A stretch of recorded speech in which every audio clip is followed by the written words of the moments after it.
Ever since I was a foal, my fathers and the centaurs of Sotiri would tell me stories about the stars, that they were magic and made from the gods who made the gods, the elders, beings of great wisdom, ingenuity, and power. They were considered fairy tales, myths, that they didn't exist, or, if they did, they were long, long gone. But I always wanted to hear about them and learn more anyway, even into adulthood. It was a desire that filled my whole being, something I needed, like how the sea needs the moon. I never believed for a second I would see an elder shard, let alone hold one, but I did. Its power filled me with strength and skill, flooding every part of mine and my companions' beings as we killed a god. We killed a god. Pirate Queen, Sea Hag, the mother of krakens, the great unbeheld, Eula Saltsmile. But the power was fleeting, temporary. It was gone as soon as it arrived, and once again I felt empty. But this time, I realized I was empty, that something was missing, that I was lost. Now I know and recognize that I was just foam drifting on the waves, a yearning that I had my whole life that I never knew about returned, and with it, a voice, calling, one whose words I cannot hear, nor am I able to respond to, no matter how hard I try.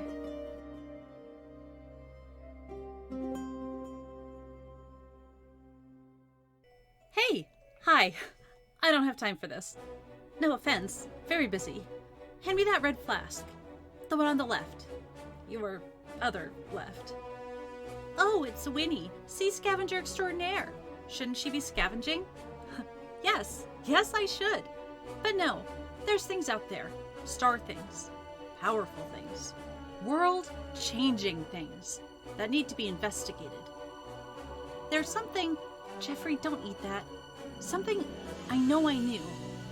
There's so much I don't remember, don't know. I have to relearn it, but how? So, I'm here, experimenting, trying not to set the ship on fire. I don't even know what I'm looking for, exactly. Can a star be created? Can you get close to making a star? How do you reverse engineer the biggest magical object you've ever come across when you don't even have it anymore? See, I'm really good at the questions, but all I'm finding so far are more of them and no answers. Well, and a potion that makes you, really strong. That's not what I wanted. Hey, do you... No, Jeffrey, don't eat that!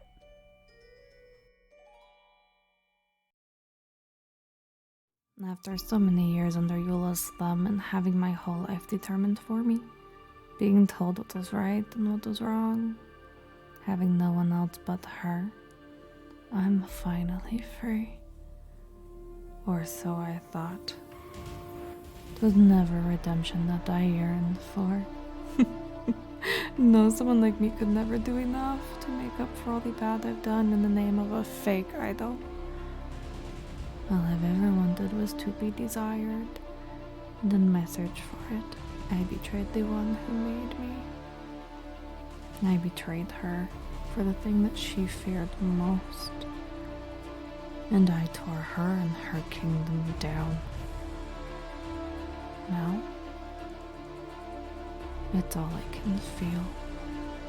It's hunger, a constant reminder of what lurks just below the surface.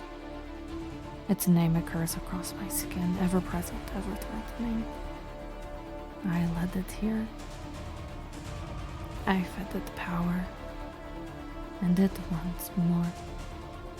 It craves the power that only the gods wield, and it will destroy me to get it. So, I'll just have to destroy it first.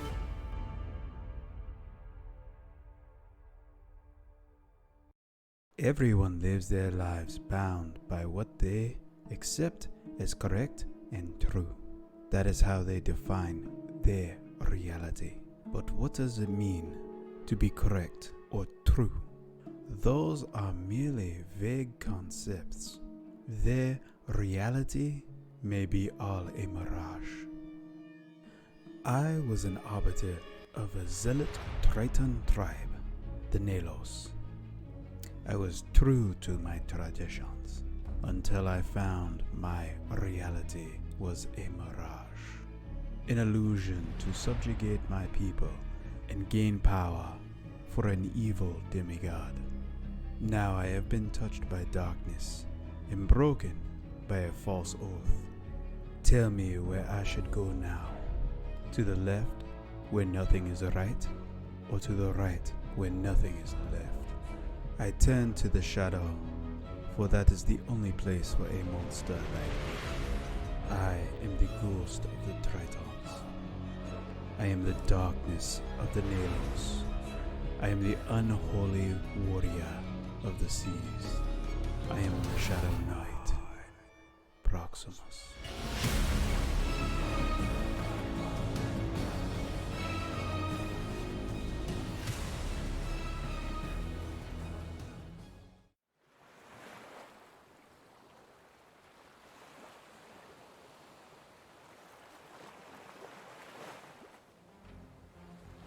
Waves crash on the beach of an endless sea. In them you hear a voice, a beckoning lure you have heard so many times before. It is the song of the horizon. She calls to you. She sings of endless wonders and untold horrors, of golden promises and dire warnings, and you know her song. It has always been there. Listen, can you hear it? The wind is in your favor, the tide is rising, the sea is yours for the taking, and your ship awaits. Fair winds and following seas, brave mariner. May fortune find you when the horizon calls.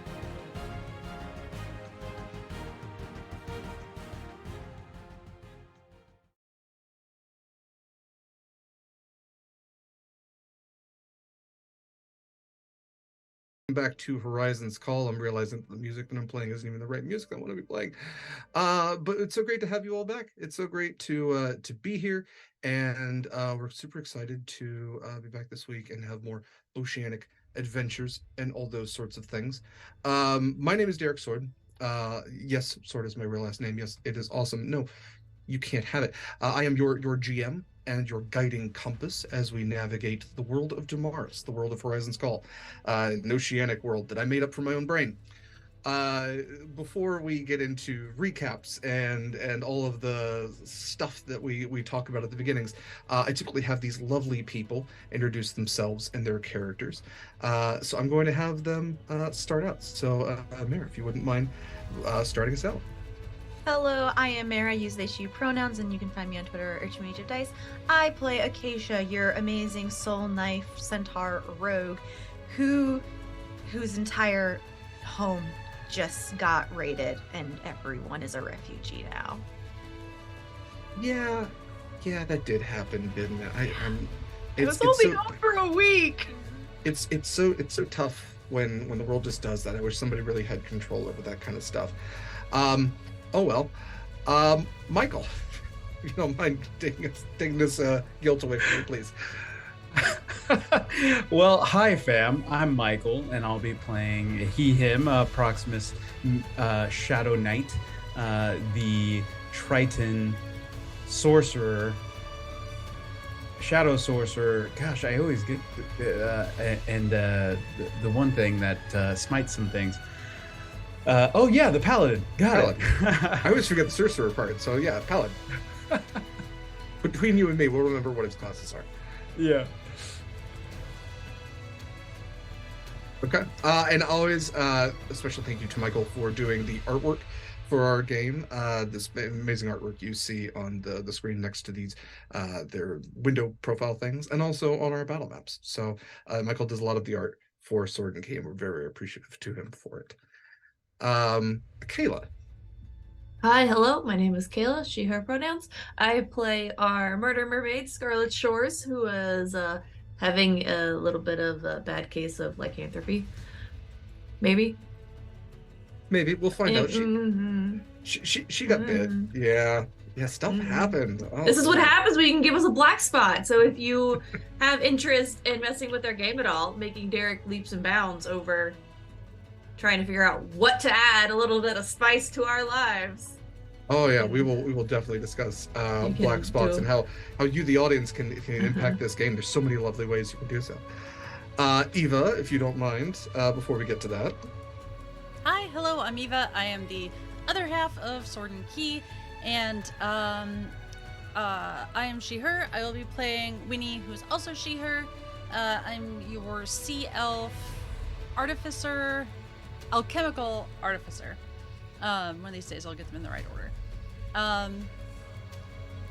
Yes. And my only bit of note, unless Derek, you were going to say it, is today is the final day for applications for our upcoming 2 shots of Mothership and Trophy Dark. And in 2 seconds, I will post that link in chat once I pull it up.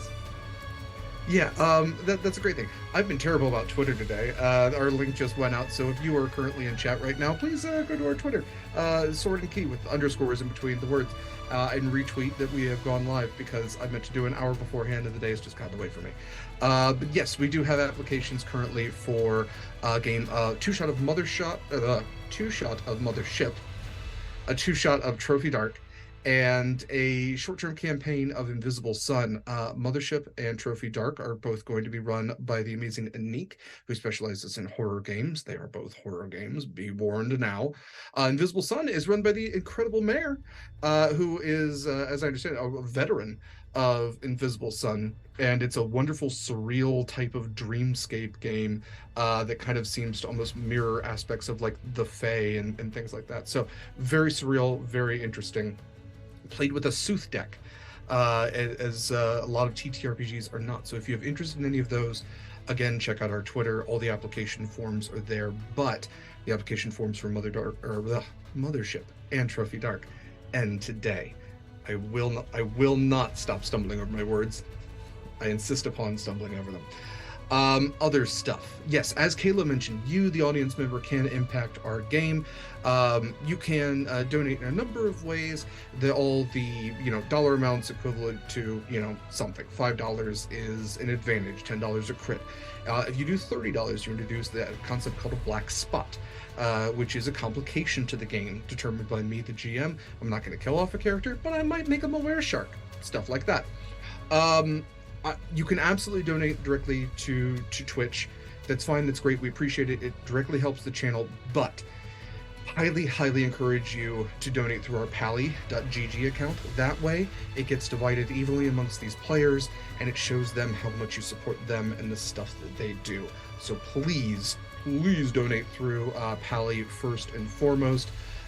Twitch is fine. It'll be fine. I want to support these amazing people and show them how much they're appreciated first and foremost. Other stuff. Oh, if we do hit a hype train, or I tell you what, if you do a black spot, I'll also do a sea shanty. We'll balance that out, little good and bad. If I'm gonna make somebody a were-shark, I might as well sing a song.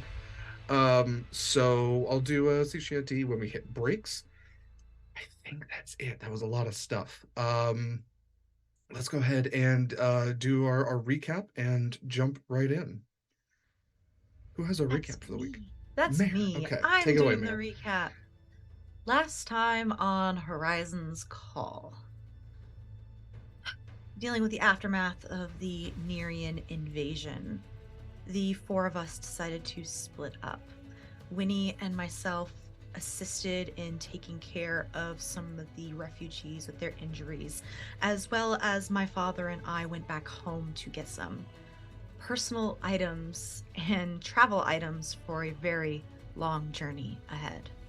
While Proximus and Scarlet went to dry dock on the Redemption with Connery, and somehow, with only 3 people amidst from what I can only assume, a bunch of Nerian guards, somehow sailed a ship with 3 people to the little hamlet where all the refugees were. Winnie and I did some scouting in the waters just to make sure that there were no patrols, and I'm glad we did, because there was a very large shark and some Sahuagin. Thankfully, no one was injured after Winnie made friends with a giant shark. As always, I should not be surprised, but somehow I always am.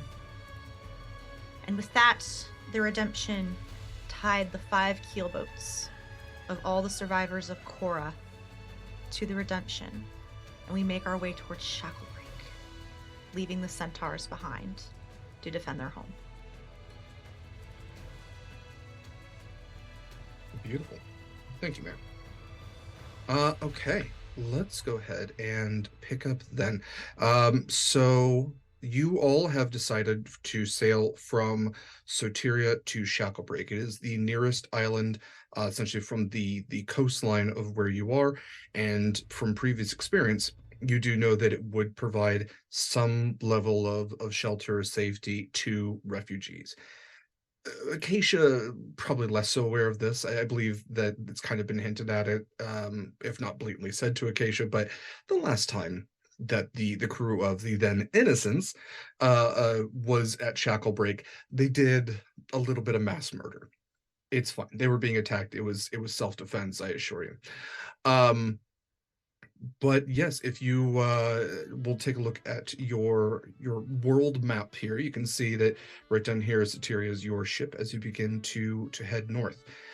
It will probably be a couple of days. You do have the ever full sails, which is wonderful. It keeps you from hitting doldrums. Also keeps you at a steady 8 miles per hour, which I didn't convert to knots because why would I? What are you all doing?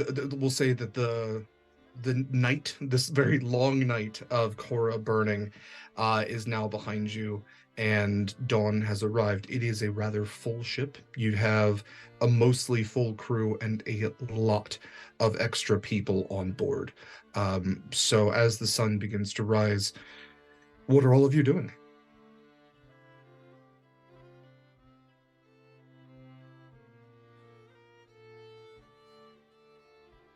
You okay? Eva, are you okay? I was just thinking. You're muted. Sorry. I am muted. I was just thinking, right before we went live, you were saying that we can take time and learn new skills, and I mean, it's in the rules. Like you can improve your character in a multitude of ways, and I was like, it's a long trip. This would be the perfect time for Winnie to learn how to play the hurdy-gurdy.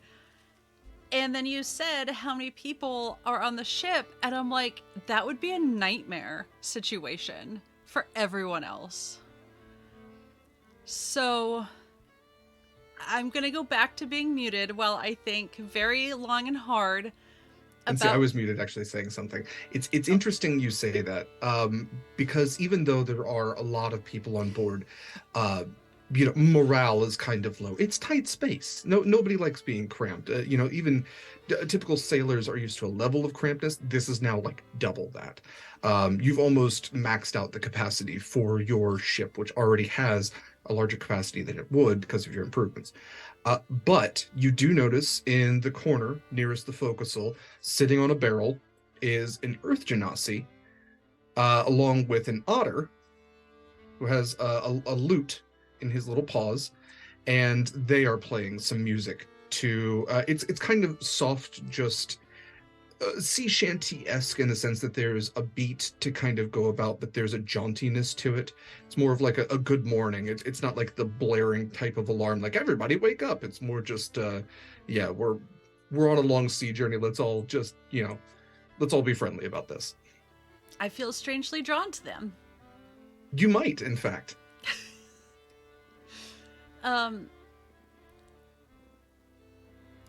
don't think Valerie was proficient in the hurdy-gurdy, and now I'm regretting. I don't believe she was. No. But perhaps she learned it between then and now, because it's been a while. I will note this Earth Genasi is dressed in she's dressed in Eve Walker garb. So you do have a number of Eve walkers aboard, all kind of dressed in these formal black leathers, black and brown and purple leathers, befitting of their station within the order. And there are several other just citizenry as well. And you do have the hand aboard too. So there's also like this weird vying for power where it's, kind of people figuring out whose status is higher than whose and showing respect and deference to this person, but also like they're on somebody else's ship.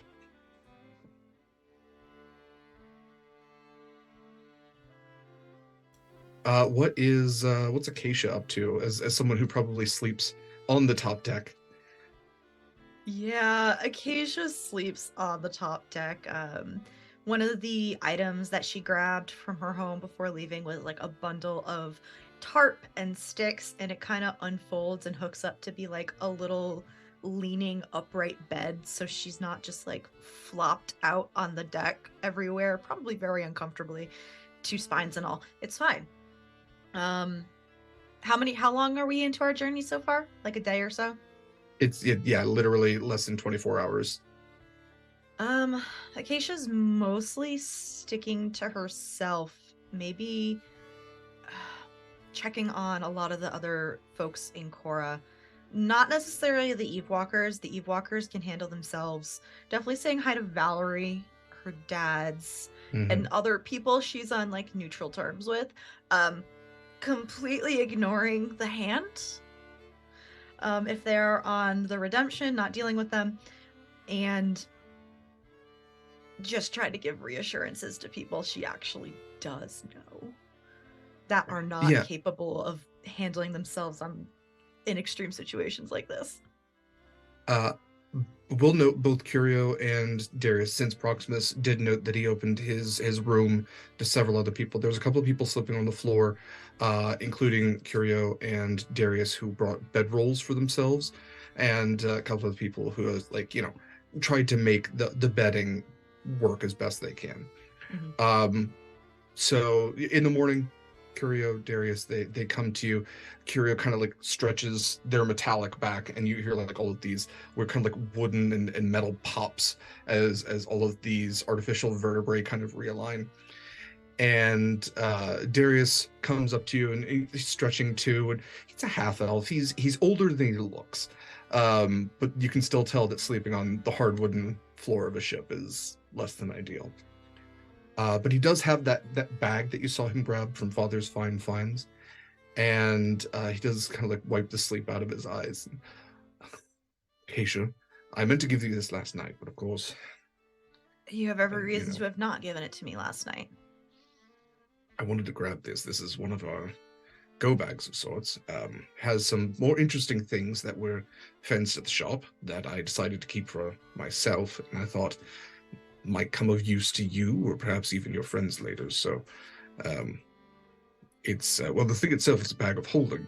You just pop it inside out, everything will fall out. There's only a handful of items inside, but hopefully you and your friends can find use for them. I'm sure Winnie will find a lot of use for all of her stuff in the bag, considering she takes up a lot of the hold downstairs. Yes, I haven't even been down there yet, but... It's a mess, especially more so since we have a lot of extra guests. And I'll just start rummaging through the bag, and I'm looking at it, and I'm looking at it. And I pull out the immovable rod, and I just look at it, and I look at him, and I look at Curio. Didn't you use this to clothesline Dad once as a joke? I thought you were too young to remember that, but he's fine, so... I think I can find a use for this. I hope that they're all very useful. I'll just test it, hold it in the air, and then take it down. Yeah, when you press the button, it locks in place.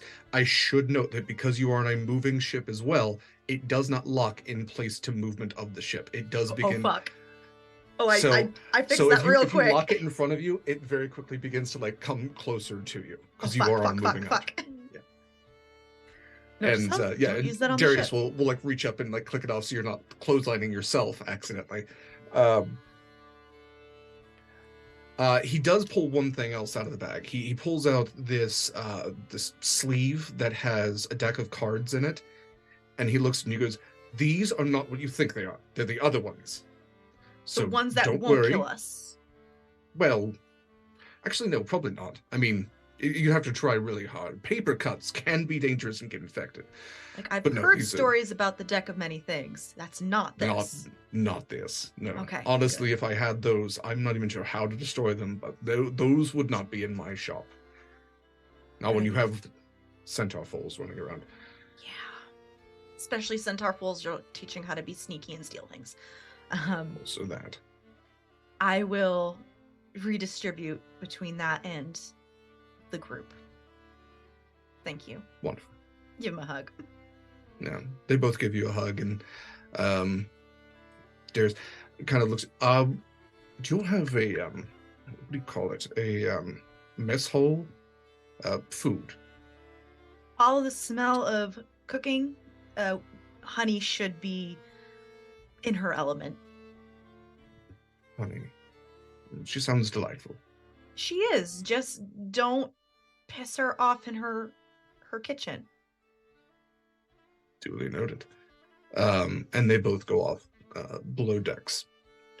What is Scarlet up to?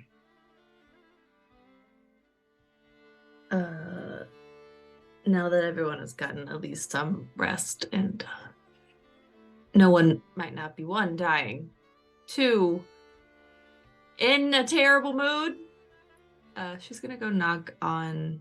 Well, she's gonna go find Connery. Don't know if he is in the captain's quarters or if he is just rummaging about the boat. Yeah, Connery is at the helm.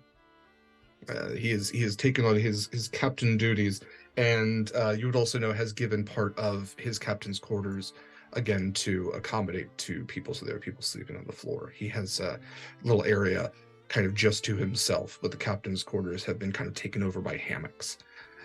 So yeah, he's at the helm, wind kind of rushing by him.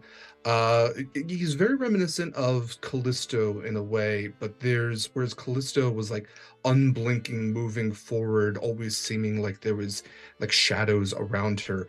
Connery has like this life to him. The wind like rushes through his mane, and it's almost like you can tell that it's activating his whiskers a little bit because he keeps like tucking his lips up, and you keep seeing these flashes of his adamantium fangs. But there's, besides sailors, not a lot of other people up there, which you always remember seeing him standing, like arms behind his back, to Callisto's right.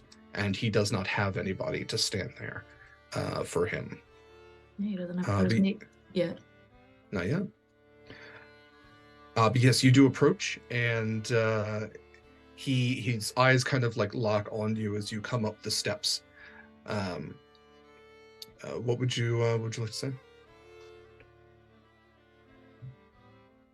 Connery. I don't know how well to say this. I feel like you are one of the only people I can actually tell without anyone overreacting. He's like narrowing his eyes at you. He's not saying anything yet. I will unbutton my blouse and like pull where the bite was. Sizable bite mark. Yeah. One thing you might note is that it has healed a lot faster than it probably should have. And when he looks at that, the narrowed eyes kind of like bug for a second, and he very quickly just like pulls like your jacket back over it and it kind of grabs like the back of your neck and pulls you close, and he goes, "I'm sorry.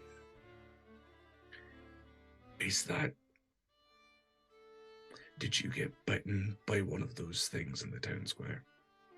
Seems like it. Cheap shot it was. Okay. I want you to go down to Constance immediately. I don't want you to tell any of our new members of the crew or any of our new guests, you should probably tell your friends, but go to Constance right now. Okay? Aye, aye, Captain. And don't smile, people will think something's up. Hmm. Mm, To Constance I go. okay. While Scarlet is going to Constance Proximus, what are you doing? I am, with all the extra hands on the ship and the other ships, Proximus is finding ways to basically fish during the time. He's just collecting as much as he can and working on gathering enough resources for all these folks, because that's a logistical thing that he would take into consideration. I love that. Is Proximus using a so there's a number of ways to fish off of a ship like this, which is absolutely a way that crews would accommodate for having enough food. We're using nets, fishing line, both. No, he's in the water, like Okay. armor, Right. armor off, probably just swimming around naked with a spear, and just filling up like nets and sending them up as the day goes by. Okay. We'll say that because of how fast the ship is going, there is absolutely a line that is tied to you. But you are not alone. Trosho is down there as well. And you see for the first time, Trosho actually has a bident, a two-pointed spear, and they are fishing alongside you. So whereas you have one end of the net, Trosho has the other. And they would have been the one to help you, like tie off, since that is often what Trosho does, is scrape barnacles off of the bottom of the ship while it is in motion. Okay, I love that. Yeah, you are filling nets. You are bringing food aboard. We'll say that you have definitely enough to accommodate for the trip. You actually probably double the trip for what you have right now, at least to Shacklebreak. Okay. I will also say, just for everyone else, the ships the keelboats are still in tow to you all. So they all have a single sail, whereas the Redemption has 3. So you are definitely kind of pulling them more than they are moving themselves. In fact, there probably is a little bit of a tow on you all, where they are, like, the resistance of pulling those, even with the ever full sails, has slowed you just slightly.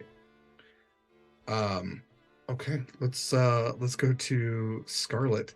As are you walking right in? Are you knocking on the infirmary door? What are you doing? If it's an open door, I'm just gonna like knock before I like head in. But if it's closed, I'm definitely gonna knock. I'm not just gonna barge in and say, "Hi, hello, what up?" Well, yeah, there's a reason I ask. Yeah, so you knock on the door. You hear the voice of Constance. She basically, allows you to enter. When you go in, you see Constance, who I'm not sure we've necessarily described this season. She is a conventionally attractive tiefling. She has this dark blue navy skin with these white tattoos on her chin, her neck, and her clavicle, and these kind of rounded horns. Her hair is just slightly darker than her skin color, and she has these very vibrant, bright yellow eyes.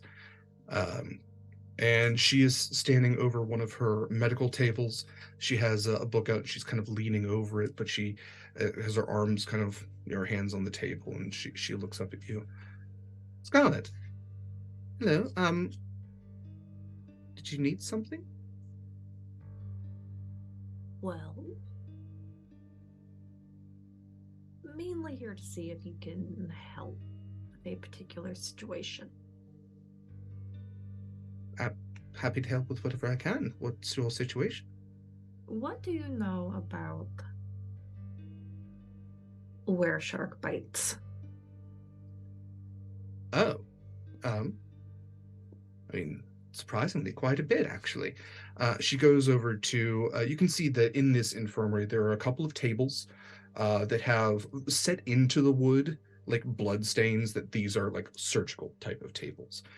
They are clean, but the wood has absorbed enough, wear and tear over the years. One of them, she has a number of books on. There are cabinets that have potion bottles in them, bandage wraps, all different types of medical equipment, and then several other shelves that have books on them.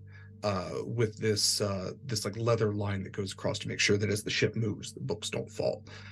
And she undoes one of the leather straps and pulls a book off the shelf. This I particularly borrowed from Dionysi after you all brought the unfortunate Mr. Dash aboard. This is a book on lycanthropy, or as it should be called, therianthropy, but I'm not here to argue. It does have quite a bit of information on where shark bites. Are you concerned that someone aboard has been bitten? You could say that. Is there a way to reverse what it does to someone without having to kill them and or cause bodily harm?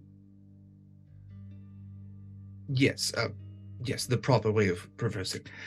She takes down the book, and it is definitely an older, kind of leathery book that has this, like, set into the leather, this very animalistic, like, very toothy face on it. This, it's very kind of terrifying, in itself.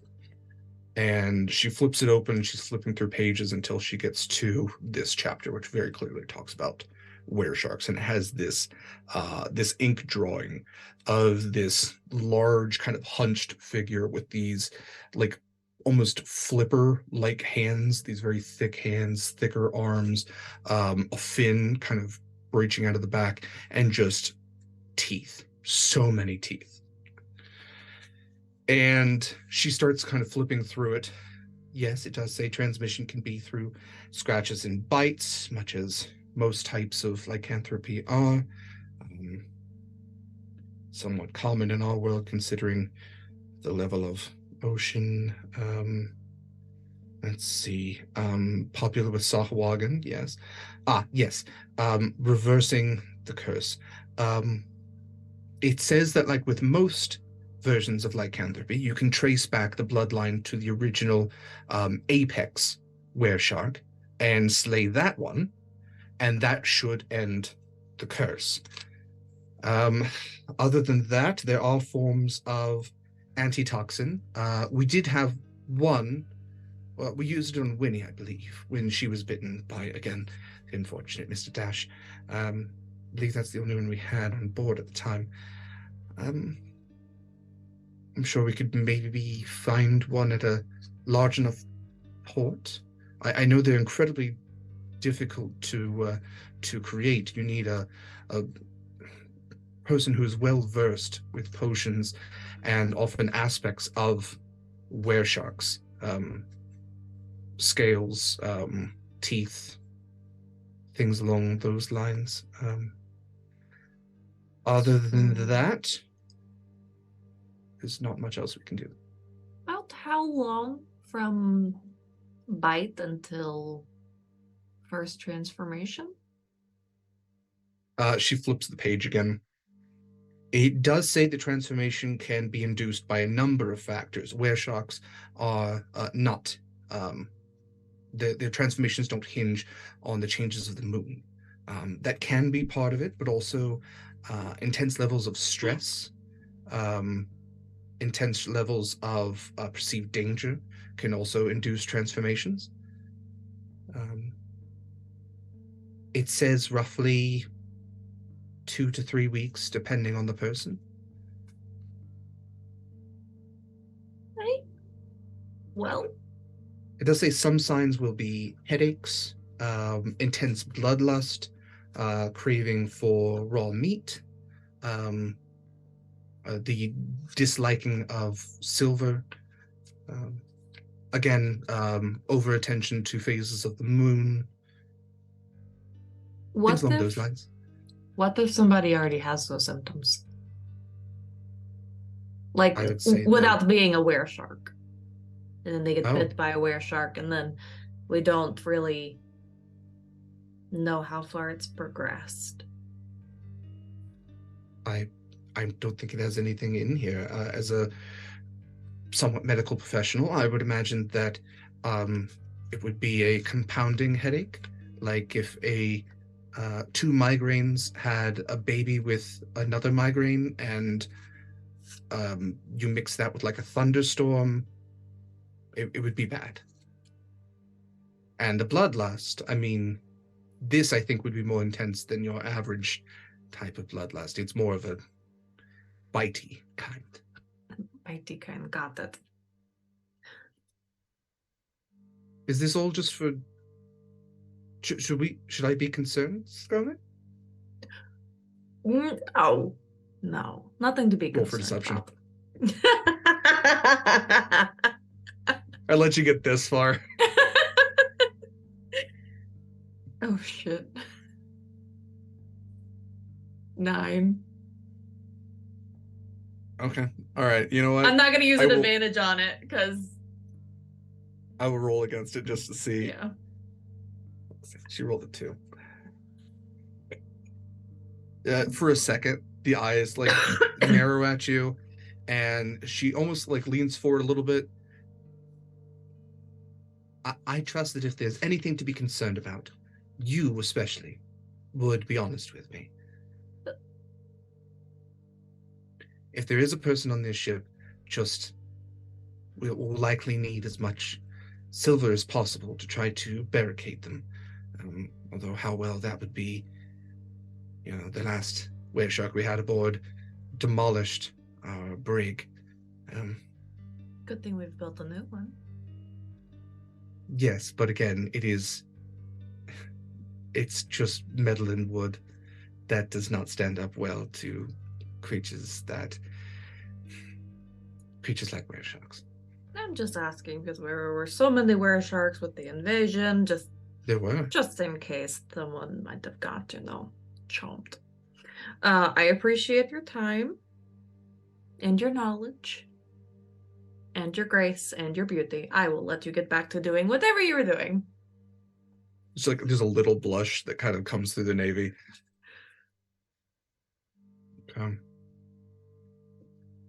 All right.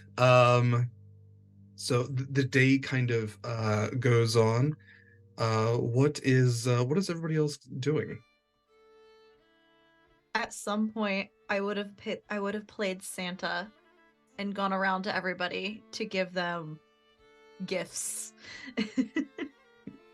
from the bag of holding. So starting, Okay. let me pull up the list again so I can get everything correct.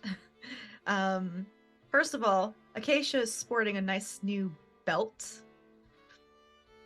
Second of all, I would go to Scarlet first and just like stick my hand in the bag and just hand you this deck of cards. You're clever. I think you can figure out something to do with these. Okay. I'm not going to use them, so. Probably shouldn't use them on the ship. They, Uh, they won't destroy the ship. I'll tell you that. People might get scared though, so I would suggest not using them on the ship.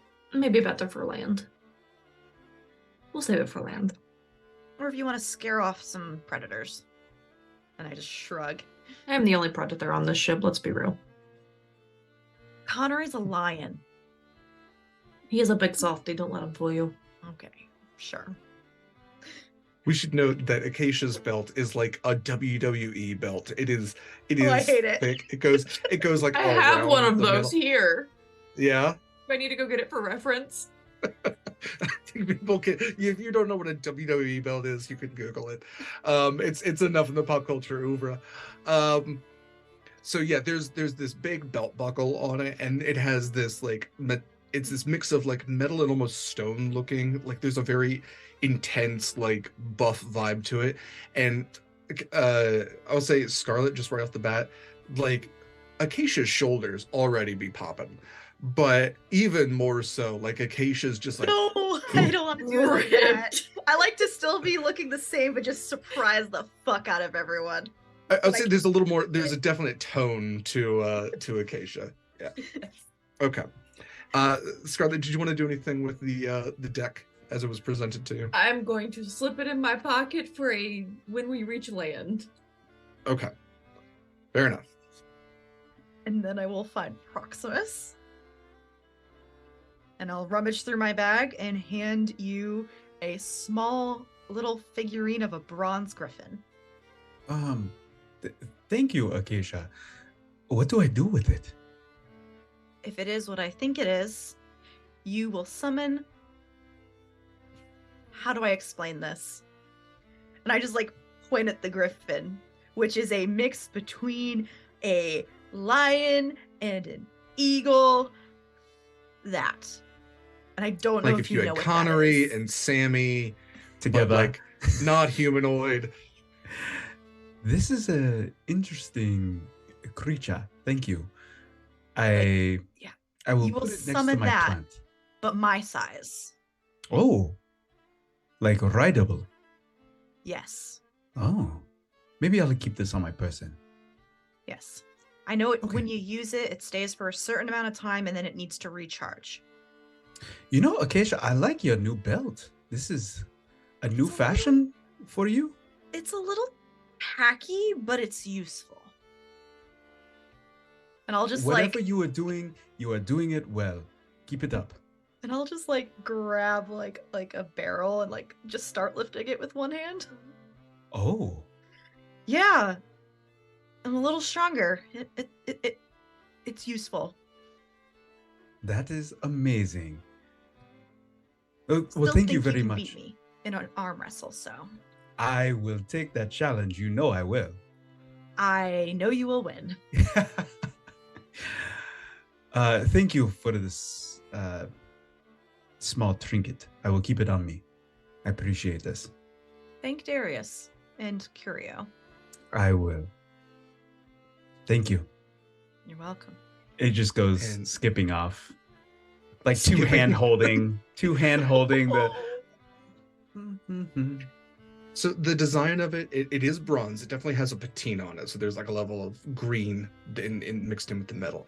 And it has a very, what we would consider a Persian aspect to it. So the wings kind of come up to a point and kind of round out in the back. It's almost like Art Deco has a lot of Persian inspiration to it. So a lot of sharp edges. And you know that there's this almost like Spartan helmet crest that comes up from the top of the head and comes down around the back. Which is indicative of a special breed of griffin in the world of Damaris. There's a couple of different breeds of griffin that have different feather configurations on their head. So this one has like an arch that goes down and around. And yes, you have a new toy. A friend. You got a plant friend and a bird friend. Both of which need names. Oh yeah, I forgot. I must name you. And then I will go see Winnie. And I will take out a wand and also the bag and just hold them out to you. Gifts from my fathers and myself. What? If anyone can use this wand to its utmost efficiency, it would be you. And you have a lot of stuff. I learned a while ago that I shouldn't just like point a wand and shake it and say, "What does this do?" So do you happen to know what it does? Yes. That's super helpful. What does it do? If you point it at someone, you can make them smile. If their will is weak enough. Oh. My first thought was, what if I use it on Connery? But I don't think that's... I think you should. I don't know. If anything, just to scare some of the assholes on the ship with his big toothy smile when it happens.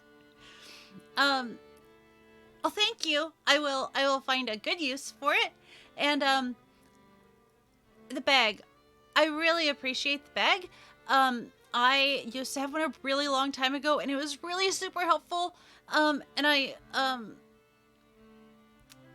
Are you saying I'm messy? No, I'm just saying you have a lot of stuff, and we have a lot of refugees on the ship. I mean, yeah. Also, you can carry a lot of things that you find underneath the sea, and I just had a very odd thought, which I don't know if it will work, but if you take a bag of holding and dip it underwater, can you fill the entire thing with seawater? I don't see why not. No. Wait, why I'm not? sorry, No, you did cannot. you just say no? Scientifically, you cannot, because of the way the bag of holding is described. It has a certain weight limit, which if you were to fill it with water, it would actually become overloaded by weight before it would become full with the actual space that it can contain. I actually read up on this because I ain't fucking with these shenanigans. No. Winnie, Oh, I'm sure no, would know he this. knows us. So Winnie It would was- need to fill the bag of holding upside down in the water so she could put them in the scoop bag. into it. It was an article called "Can You Drown Someone in a Bag of Holding?" So I want you to, I It want you wouldn't to know hold that right much now. water. But you just wouldn't. you couldn't have a vessel of water or whatever they're called. And okay. This So message brought basically to you you can- by. You could get, essentially, by the space and everything, you could get about a foot of water standing, and then if you put a person inside of it, they would either have to lay down intentionally, but also there's no air in the bag of holding anyway, so they're going to suffocate it. So Well, no, but they would pass out first and then they would drown. So yes, they could drown in a bag of holding. Regardless, they're gonna asphyxiate. So D&D, you can't even CSI. be like, Yes. you can't even be like, I have Dun, this dun, 50-gallon bucket of water. I'm gonna dump it into my bag of holding. Wait, I can create water, I think. We can test a this. Nothing is gonna 50-gallon stop- bucket? This is such a weird... How big is a 50-gallon bucket? Well, I'm glad you figured this out before it was used in game. Oh, God. Like, it can probably hold a certain amount of water that doesn't exceed the weight limit, right? I can create 30 gallons of water. That would fit in a bag of holding. Yeah, that's about 240 pounds. Wait, I can create it twice. 480 You- pounds. You can store about 500 pounds of water, so that's about 480 60 is gallons. less. So max Yeah. is about 60 gallons. Got it. Perfect. 60 gallons. Cool. Beautiful. Now that we Absolutely. figured that out. Okay. So no, you cannot fill a bag of holding to its volume capacity with water. But you can Correct. It to would its become weight too- capacity. You can Yes. to its weight capacity. Yes. Which I'm sure can put out a small fire. Oh yeah, you could absolutely put out a fire with it if that's your plan. But again, For pirates. a fish tank would not work. Unless it's a small fish tank. With a gallon bowl with a beta fish in it. Don't Well, put your beta wait, fish yeah, in don't- yeah, gallon don't. bowls. I don't know if that's Winnie's light bulb going off or Eva's, but No, I'm just thinking because someone would suffocate, but if you had 60 gallons of salt water, Mm-hmm. you could have a bag of holding fish tank, right? You have to account for the fish weight too. Yeah, but Yeah. 20 pounds of fish. And the water Anyway. the water does have to oxygenate. So no. But it doesn't say the bag of holding removes oxygen. Oh my No, it just doesn't have any oxygen in it. Right. Yeah, so Just then put the a water bottle of air. So Put it's a like- bottle it's of like a air. the water terrarium. wouldn't be able to the bottle wouldn't be This able is to- why I have to go on D&D Tumblr just to try to head off this shit at the past. I saw something the other day where it was a decanter of endless water they have attached a saint statue to, so that every time that they shot water out of it, it was holy water and it was a Curse of Strahd campaign. You ain't getting one around me. No. that is awesome. That's very I know, smart. it is. It's why you shouldn't have artificers in Curse of Strahd. Oh, I think that's a challenge. I know, right? I hand Winnie We the sail two into- items. Did Winnie thank you for the bet? Yes. Thank you. Yes. Thank you. I will put this to good use. I appreciate it. Good Hey, luck. hey, Acacia, Yes. Yes. you still have that fork, right? What was it, Viva? You still have that fork, right? The one that you were trying to The steal? one that I almost stole. The one you almost stole. I didn't, I think I lost that one in the fray, but I can get a new one. Why? Would you help me get better? Because I think I'm close. I think I'm almost there. Sure. But I'm going to train you the way the East Walkers and Dad trained me. Does it involve sneaking? Yes. Okay, I can be sneaky. And I'll go into my pocket and take out a single copper coin. And I'll do the thing that I actually can do a little bit, but like, the finger thing with the coin. I'm so jealous. And I'll just take my dagger and I'll make like a scratch in it. And it's like a U, the letter U with a line between it, like straight through the middle. This is going to be somewhere on my person. If you steal it without me noticing, you get to keep it.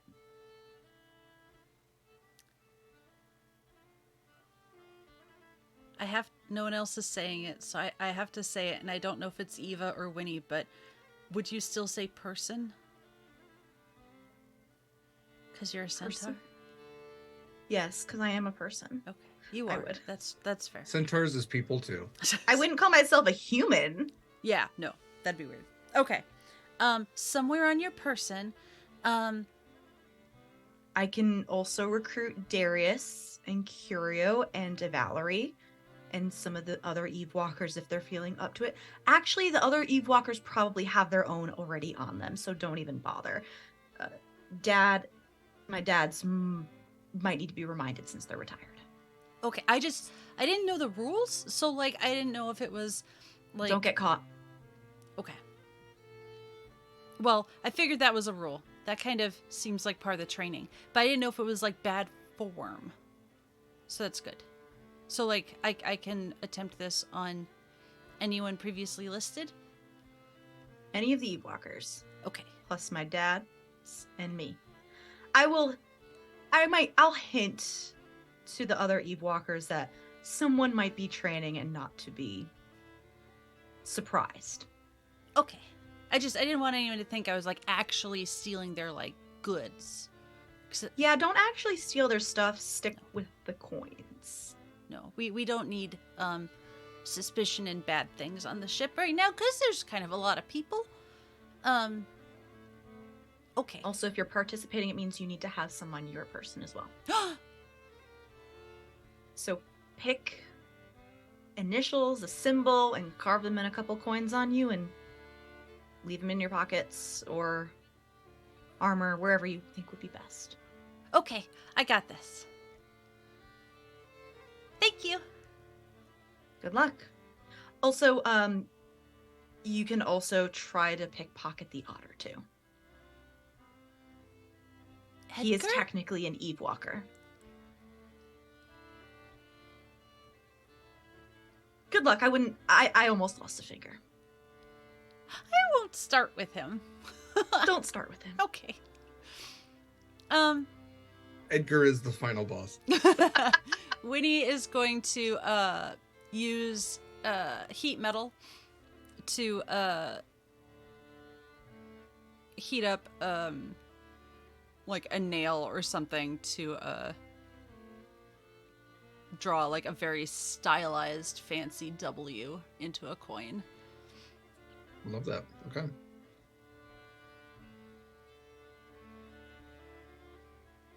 Has Winnie brought back Jeffrey yet? I was that's what I was got very distracted with the bag of holding. I was gonna say like the first thing she would do when she had time after her first good rest would be to like sit down and like she'd check on people, like make sure the crew was set, make sure, you know, her friends were okay and like whatever, and then she'd like get to work in her workshop and repair her little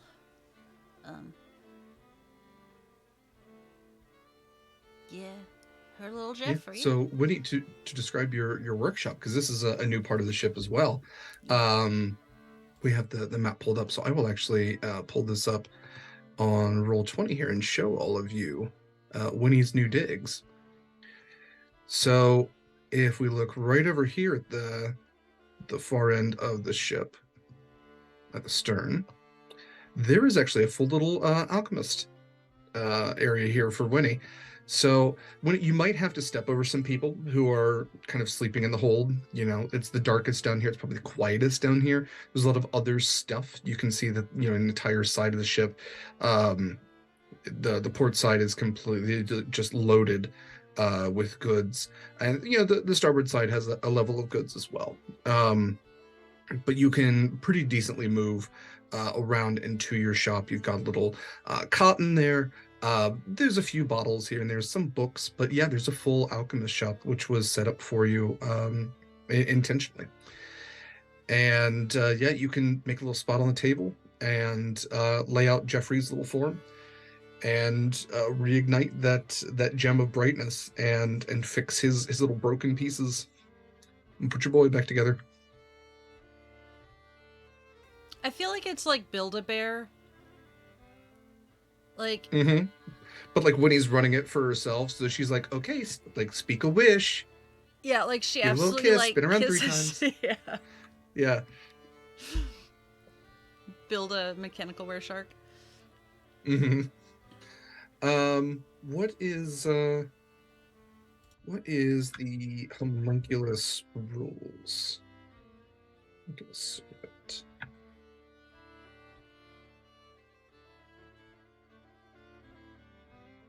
Does it say you have to spend a certain level of time on that, or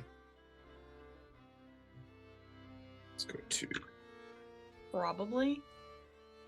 I have it up, but I realized he thinks I was muted. a lot of artificer stuff is immediate. Wayfinder's Guide to here we go. So you learn intricate methods, blah blah. You determine okay. He's faster than I thought. I had the wrong rules. Oh, he's super fast. Yeah. Especially with flight. His walking speed isn't great. These are all infusions. So yeah, I think these are almost instant. You're definitely gonna have to do some repairs, because you're not creating an entirely new one. So you definitely take some time. So you might not see Winnie for a little while as she spends some time working on this. But the only other thing I want to note is Winnie, you do have a ventilation shaft as well. This almost like exhaust that comes off of the back starboard side. So for any alchemical infusions that you are creating, you don't have to breathe those in the entire time. They will exhaust themselves. I think the amount of time is mostly just the repair, because it just says rapidly turn a non-magical object into a magic item. So go ahead and roll me for your tinker's tools. We'll say that's what you're using.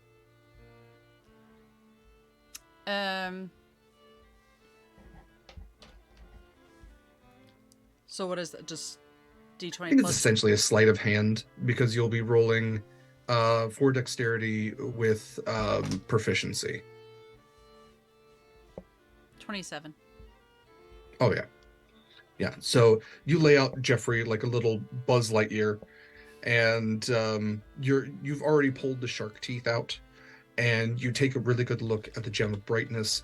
It seems to have held up pretty well. Magical items, so there aren't any severe cracks or anything in it. It seems to still activate when you're looking to have it actually activate.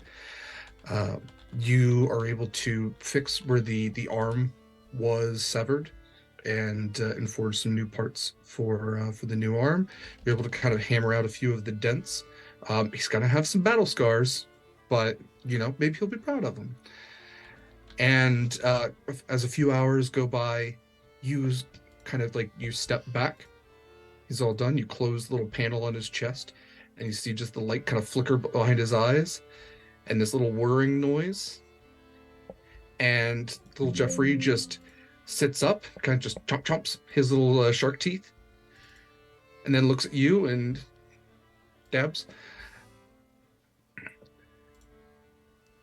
And she dabs solemnly back.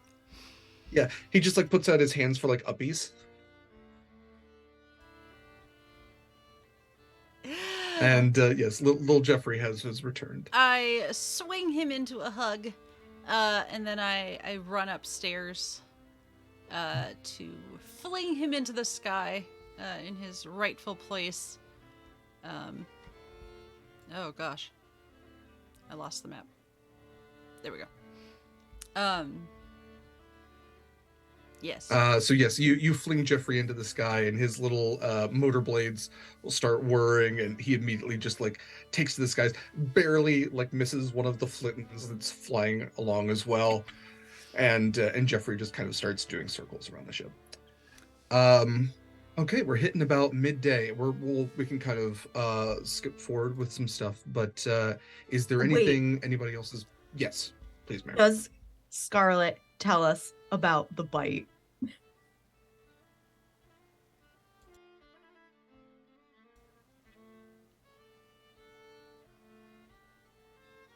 I feel like after the talk with Constance, it's more so a waiting game on when everyone else is probably asleep.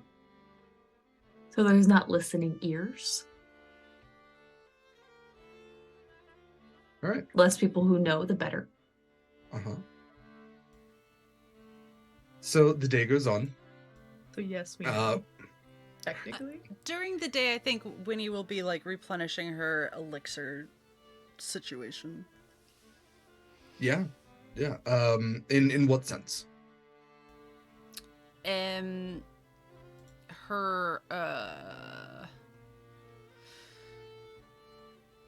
She'll just be like brewing one of her experimental elixirs, and Okay. Yes. Go ahead Two. and roll Two for of your them. experimental. 2 of them. Okay, so go ahead and roll for those. I think I missed Because those are a daily thing. long rest thing, but yes, I Yeah. thought I could only make one, but I can make 2 suckers. So that's a swiftness one, Okay. and oh my god, another flight one. Okay. So you do have those in your new bag of holding, should you choose to give those to anybody. Okay. Proximus still gathering fish along with Trosho. We can say by like a little bit into like late afternoon, as the sun is getting a little bit lower. Trosho would signal to you to go up, and as you are kind of climbing up the ladder to the ship, Trosho just looks at you and goes, "There's really no reason being in the ocean as it gets darker. That's when, the predators come out. Besides, I think we got a pretty good haul, so well We've done. been very Appreciate the help. busy. I think this will tide us over for a while. Hope people like fish." I hope so too. In fact, I think I have worked up an appetite myself. I'm going to go down to the galley. And Trosho just kind of like nods to you and goes off towards their quarters to probably get back into their quartermaster's clothes. So Proximus, you head down to the galley. It is, I'm not going to say packed full, but there are definitely people who have been using the space because this is a place where they can sit down at like, a bench seat. Some of them have, kind of hot drinks. Lantern light is most of the light that you have coming through. There's a couple of porthole windows. But you can still see that massive form of Honey moving around in a kitchen, which seems way too small for her, and yet she still manages very well. There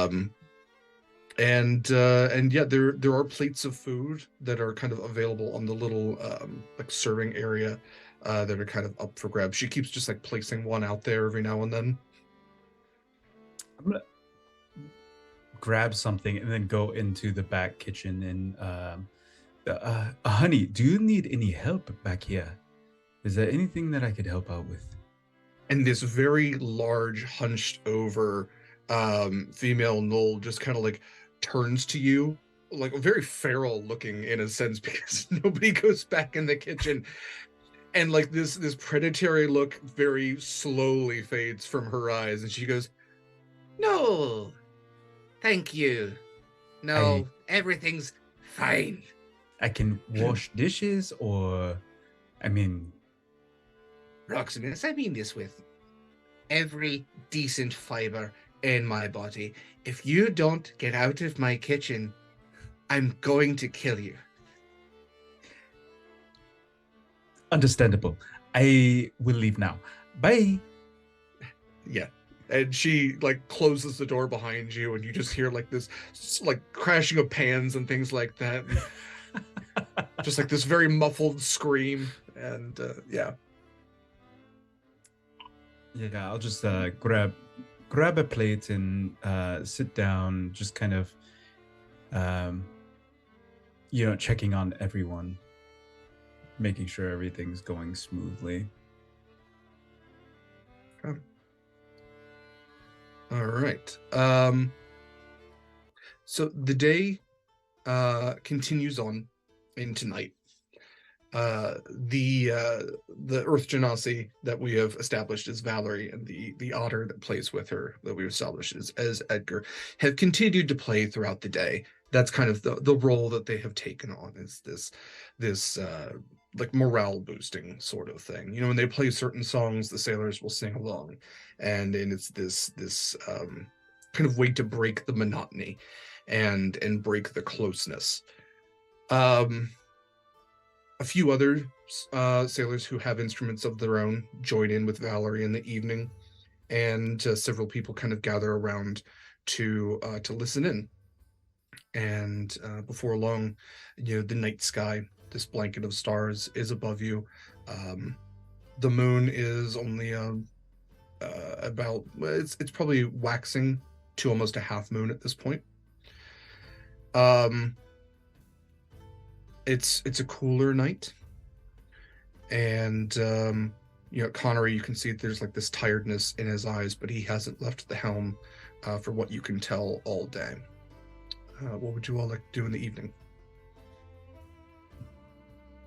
Would like to gather my friends. Yeah. Probably safely in my quarters. Okay. So yes, Scarlet would gather you all from your respective places, and you all can, or so it's a little cramped probably with Acacia, but you all can fit into Scarlet's quarters. This area that has this nice bed, desk, couple of books, somewhere to write, lantern, light, window.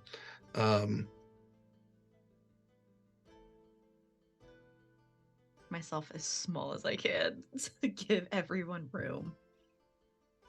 I promise this won't take long. So as you know, things got pretty intense. That's one way to put it. It's an easy way to put it. But it's much worse than we anticipated. Maybe in my opinion, honestly. Could think it differently. To put this lightly,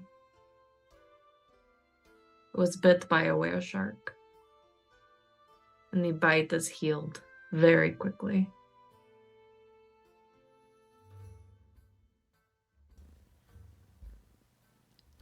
Do you...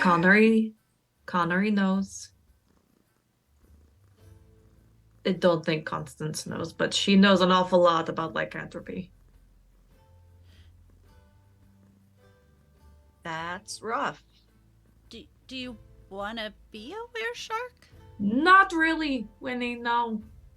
I'm already a raging bitch as it is. I don't need to add it on lycanthropy to it. Big jaws and teeth and an insatiable bloodlust. Well, I get the vibe you already have that sometimes. Depends on the day. I don't think there's a greeting card for this. You could make one.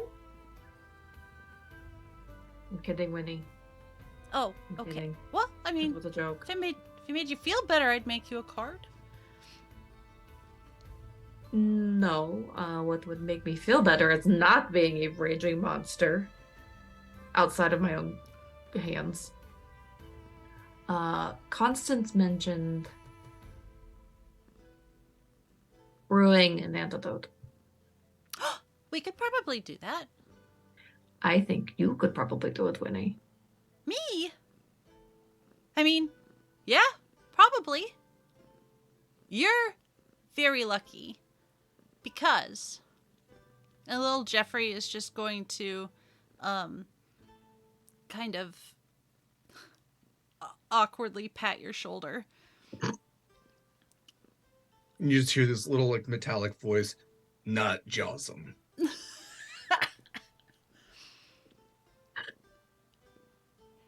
It's real hard to program speech for him, so it's really just the Jawsome or the not Jawsome. I'm sorry.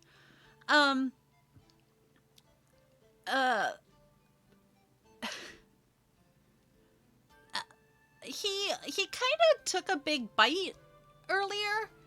I kind of want to look at Constance's books, but we have some wereshark like parts. Teeth. They're teeth. It's not weird. I mean, it's kind of weird when you think about it, but it's not like, you know. You don't just have weresharks in specimen jars? Please tell me you don't have weresharks.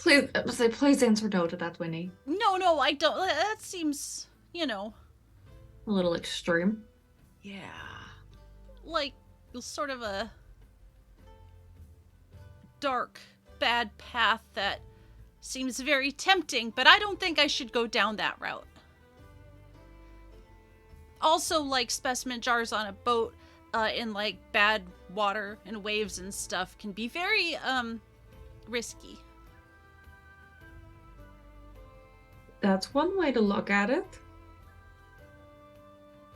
Also, like, First the of all- moral and ethical issues. First of all, Scarlet, how are you feeling? I feel fine.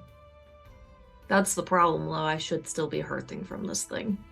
You should still be bloody and bruised. I should honestly be laying on my ass right now, not that, but here we are. On the bright side, you're a little more resilient than normal? If I look at the, doom that's impending on me, could have a bleaker outlook, but I would rather not have to be locked in a cage every now and then. So How do we avoid that? I don't think we really did a good reinforcing job from the last time. No, apparently it would have to be a cage of silver. And that's expensive and a waste of silvers. It's very expensive, and I spent a lot of money on this ship, so I'd rather not spend any more money. So we tried to make this potion. I take it, and hopefully it takes care of it all. So, what else is needed? Sorry, Winnie. Well, I was just gonna say, not because you're a raging bitch or anything sometimes, but, if I made a potion, would you drink it? Because sometimes I make you potions and you kind of give me that look and you're like, Winnie, is this going to give me antlers? And I go, no, they only sometimes give antlers. And never the potions I try to give you. But I've seen you pour them overboard sometimes. That's because they have gone bad. I'm sorry. Okay, well, I did learn about their, like, shelf life at some point. They're much better now. I will trust you.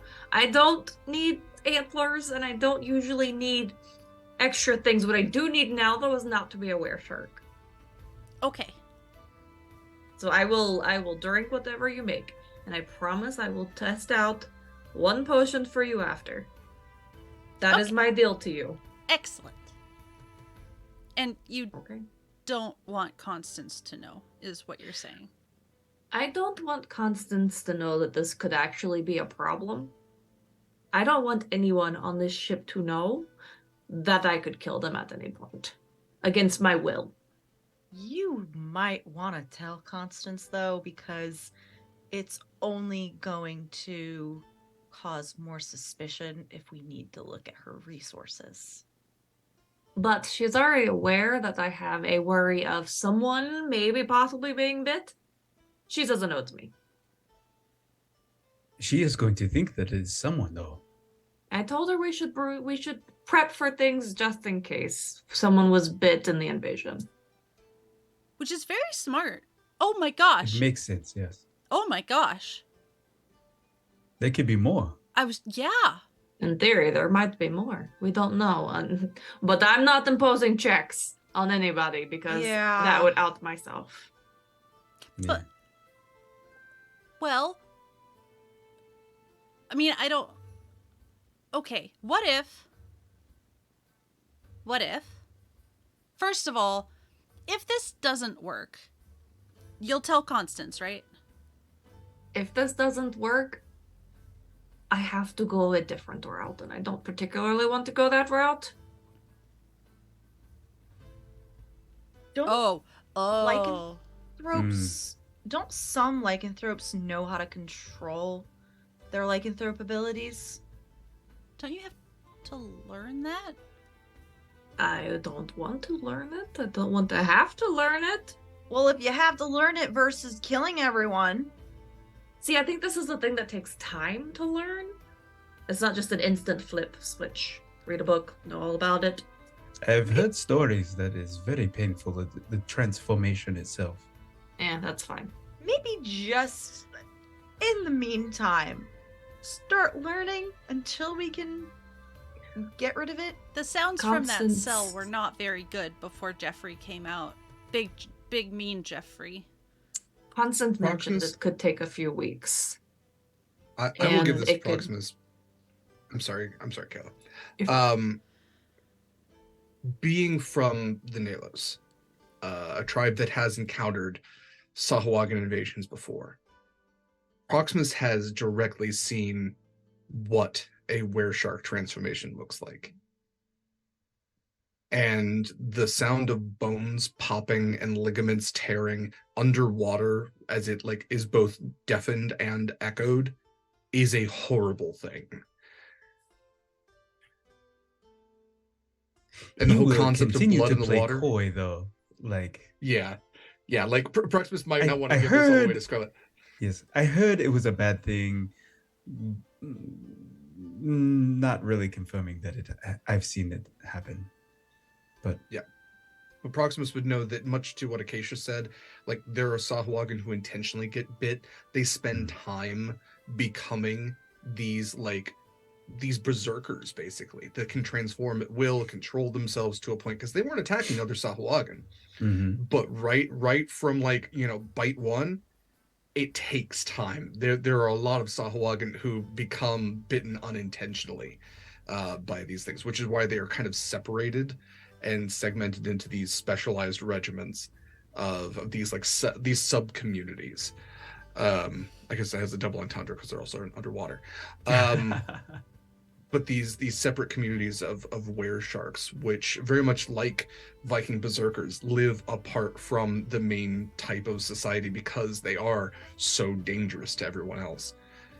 For berserkers, it's because they were high as fuck literally all the time. But yeah, the whole concept again of blood in the water, the first blood that a wereshark smells is their own. My jaw is so tight right now.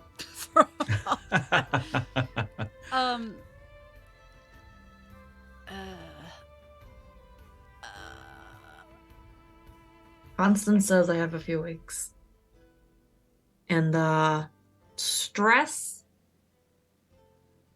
Yeah, good luck with that. and anger really apparently amp it up. Oh no. So given myself, I honestly give myself a week, if that. Uni, do you have something you can give Scarlet to distract her? Oh, Like a yo-yo or something? You really think a yo-yo was going to calm me down? you could borrow a little couldn't Jeffrey. help. You solved my puzzle, Mare. God, yo-yos. You can keep little Jeffrey. I might actually yeet him off of the ship. Maybe one of the flittins. They're very curative with their purring. They just curl up on you, and they're just a little warm spot of love and purring. Flitting pile. Maybe. A flitting pile. Cuddle puddle ask up on this Demona. pirate ship. Yes. Oh my gosh. Listen, the Flittins and Act like you don't like it. Demona are probably doing overtime right Oh now God, yeah. on emotional Oh, support. right. Yeah. I will look and see if I have any sort of interim elixir. Like a calm emotion spell in liquid form, but that just might. Yeah, That just sounds like alcohol. Okay. I was about to say. I'll just spend the next 3 weeks drunk until we can figure this Acacia. out. It's fine. Acacia, Yes. wait. What? The wand. Does it actually make them happy, or does it just make them smile? I think it just makes them smile. They might not actually be Scarlet, happy. Yes, Winnie. are you willing to try something? It won't hurt. What is it? She's gonna pull out her new wand. Is it going to kill me? No. No. Well, Okay. I don't know. Will smiling kill you? Sometimes I wonder. Let's give it a shot. And she's gonna use the wand on Scarlet. It's like a DC 10 check. I mean, if Scarlett's at that point willing. DC 10 charisma save. Oh, where is it? Where's my wand? I just It added lasts it. for a minute. I do think it just makes you smile. I don't think It does. It literally just it will they will be forced to smile for 1 minute. Oh gosh. So now we have a smiling Scarlet. Do you have shark teeth? Yeah. Like, just like the, like, 2. Canines. Like Yeah. super sharp canines. Okay, well, think of it this way. Like, sometimes when you smile, you feel better. So I'm gonna go work on this cure thing. This feels like Scarlet is smiling just with the mouth, but the eyes are just like Yeah. Glaring. Yep. Glaring. What yeah. basically happened is Winnie basically just said, "Have you tried yoga?" Have you tried just not being anxious? Yeah. If you try just not being sad, just smile more. Just get over it. Yeah. you should really go outside and exercise more. Just like maybe like read a book, take some time for yourself. Really get away from like screens. Acacia, Yes. are you gonna steal the books? The lycanthropy books? I don't see the point if she's already aware and Scarlet has already said we should make Yeah. some more anyway. Oh, Also, I don't wanna get- preventative, like a prophylactic elixir. That's smart. Okay, I'll Yeah. just go ask her. I also don't want to Boy. get the doctor mad because I would like her to treat me later if I get hurt. Well, it's not. It's more like borrowing. Maybe Like- you should just go ask her. I'll just go So you ask can- her. Proximus leans down to Winnie Make sure and says, not to tell anybody. Oh, Connery and yes. you all know, and that is all who needs to know. Nobody. Proximus leans into Winnie and says, "That was a great imitation of Scarlet. You did a good job." Thanks. I've been working on it. Before we split and probably go to break, as Winnie's leaving, can I try and pick her pocket for her coin? You can, and I just want to point out that, like, as Winnie walks away, like, serious, like, thoughtful face on, she is sort of singing to herself, like, "Nobody knows the were-shark's on board. Nobody knows but Winnie." I think, like, as you're singing that, you get a shoulder on the hand as I pickpocket. I'm like, you probably shouldn't sing that. Oh, right. Winnie, come on, get it together. I got this. I'm on it. I'm focused. All right. I'm going to roll my sleight of hand check. Yeah. Please do. Oh, and I have to roll perception. Or no, it's just passive, huh? Because I'm not. It's I passive. don't know. Yeah. Okay. Oh, no. Unless it sounds like Winnie is otherwise distracted, so You we're know just going my- with passive. That is a 16. Meter beat. So I don't know how Meet it or works for beat? PvP. Holy crap, that is okay. Yeah. Right? Winnie, where it's meet or beat? Yeah, that it goes to the aggressor, the instigator. So that would be Mare. Um, where does Acacia find the coin on Winnie's person? I think she's just gonna start out with it in her pocket, like just Classic. because yeah, I think she's thinking because it's like a game that like the first time should be not easy, but like you should ramp up like toughness levels. So that's good. I'm glad I almost gave away where she would hide it in the future, which That's fair. And then I add it to my collection in my little pouch. This is a copper coin, I'm assuming. You could choose something else, but it's up to you. Choose whatever you want. You could literally make like a metal. I mean, Winnie has heat metal. Winnie could make a little metal coin if she wanted, out of iron or something. yeah. The ones I showed you were copper coins. Okay, if you had showed me copper coins, I would have used a copper then. Yeah. You know, to these make are it like challenge authentic, coins, so. because this is real serious business. Okay. Well done, Acacia. Okay. Well, as the night comes and you all go to your respective sleeping areas, I will note that the sleep comes to you all rather quickly. Whatever you all decide to do, you have definitely a lot to deal with the next day. The one thing I will say of Scarlet, your dreams are rife, not with the familiar voice perhaps at this point of your patron and this looming thing in the darkness. No, your dreams are different this time, no less unsettling.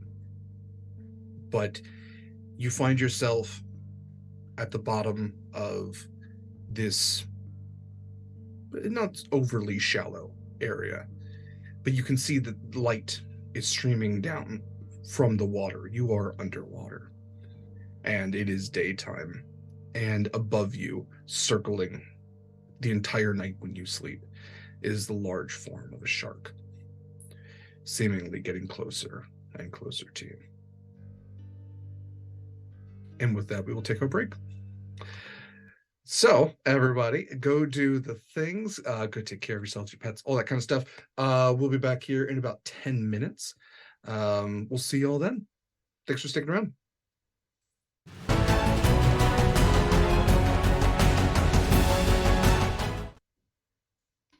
Ahoy, welcome back. Avast, me hearties, yo-ho. Welcome back to Horizon's Call. It's great. We appreciate you sticking around.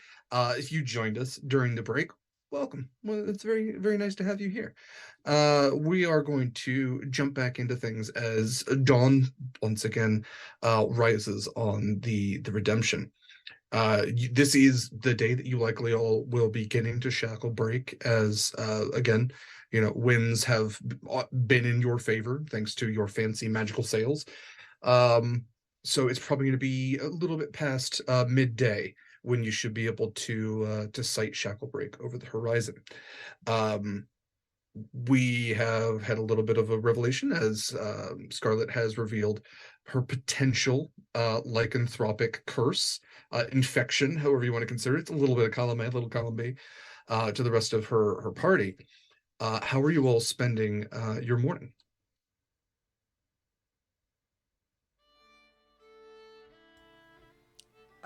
Winnie needs to go see Constance, but if anyone else has something to do, I need to look something up before I do, if that's okay.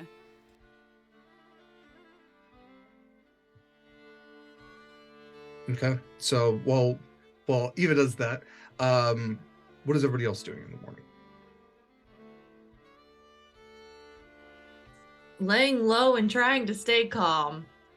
Okay. So Scarlet, we'll say that I think this might be interesting. Because of the stress of your dream, we'll say when you wake up, go ahead and make me a Constitution saving throw. Okay.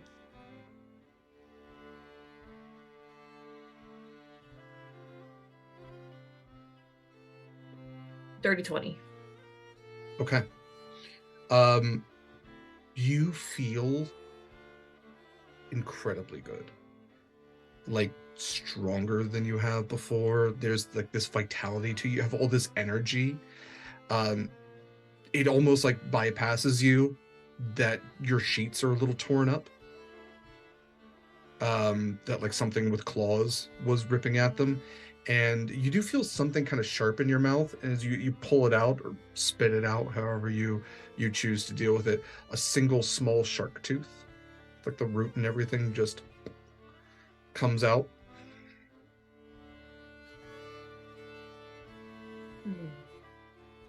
And maybe you like run your tongue along the inside of your gums.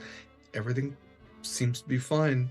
You know, again, you do have siren teeth, which are a little bit like vampire teeth in a way. You are a carnivore of several things.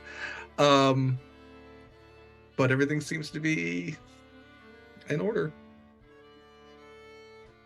Neat. Mm-hmm. I'm just gonna hide. I'm gonna hide the tooth under my pillow. Yeah, see if maybe a gold coin appears. Winnie's copper one. It's very demented tooth fairies in Damaris. Proximus, what are you doing with your morning? Proximus finds this like I feel like he would be like practicing his forms, just bringing up his shadow blade and practicing his forms.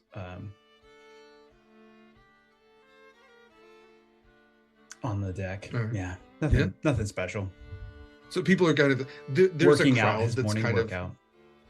But there's absolutely, because there's more people, because like space had to be given for you to create your shadow blades and things. There's absolutely like there's not a lot of kids on the Redemption. Like most of the kids made it to the other boats, but a lot of adults and especially a couple of members of the Hand are standing there just kind of like nodding. Chance especially is just kind of like has their arms crossed and their like head tilt looking down at you, just kind of swaying back and forth. Yeah, so you've got a bit of an audience, I will say. Yeah, I make sure that I make envelop as much shadow in as I can, knowing that everybody's there watching, just kind of showing off a little bit. Absolutely. Yeah, I want to make sure I get these names right. So that's right. A lot of you would notice that Bella Blackheart, the buff half-orc, is on board as well. And there's like this look in her eyes as she's watching you create like these shadow blades and things, and every now and then you'll see her kind of like almost mimic what you do, like when you do like a twist. She'll kind of just like shadow it a little bit, and she's trying you're not sure whether she's trying to learn from what you're doing in a sense that she wants to mimic it, or in a sense that she is preparing to counter it.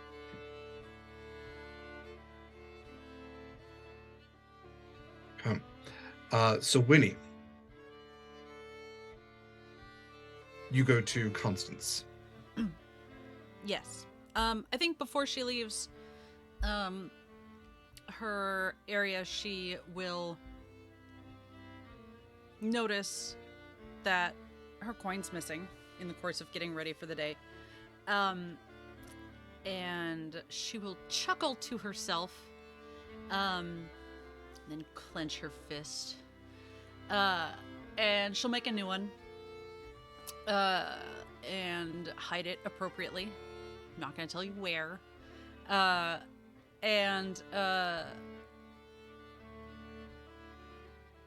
When Winnie was cured, I'm trying to remember, was it just a general antitoxin? Because I thought there was like an anti-lycanthropy potion, but I can't find it. I believe it was an antitoxin.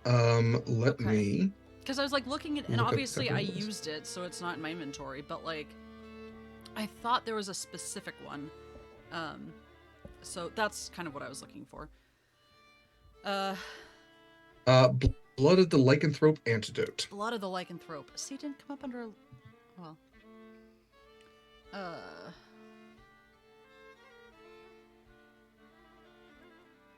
Okay. She will casually walk from her lab to Constance's medical area. There's a word. Infirmary. Yeah. Infirmary. Yes, thank you. And she'll just poke her head in. Oh, Winnie, hello. Hi. Hi. How are things? I'm getting all the visitors this week. You're very nice. You should have visitors all the time. Winnie, to be fair, I don't want visitors all the time because this is a medical area. And it needs to be somewhat sterile, and also the fact that people come here because they aren't feeling well. And maybe you should have a sitting area. Maybe next time we upgrade the ship, you could have a sitting area outside for having visitors. So your inside stays sterile, and when you don't have anyone inside, you can have hangout. You're right. Maybe next time we spend several fortunes on retrofitting the ship. You're absolutely correct.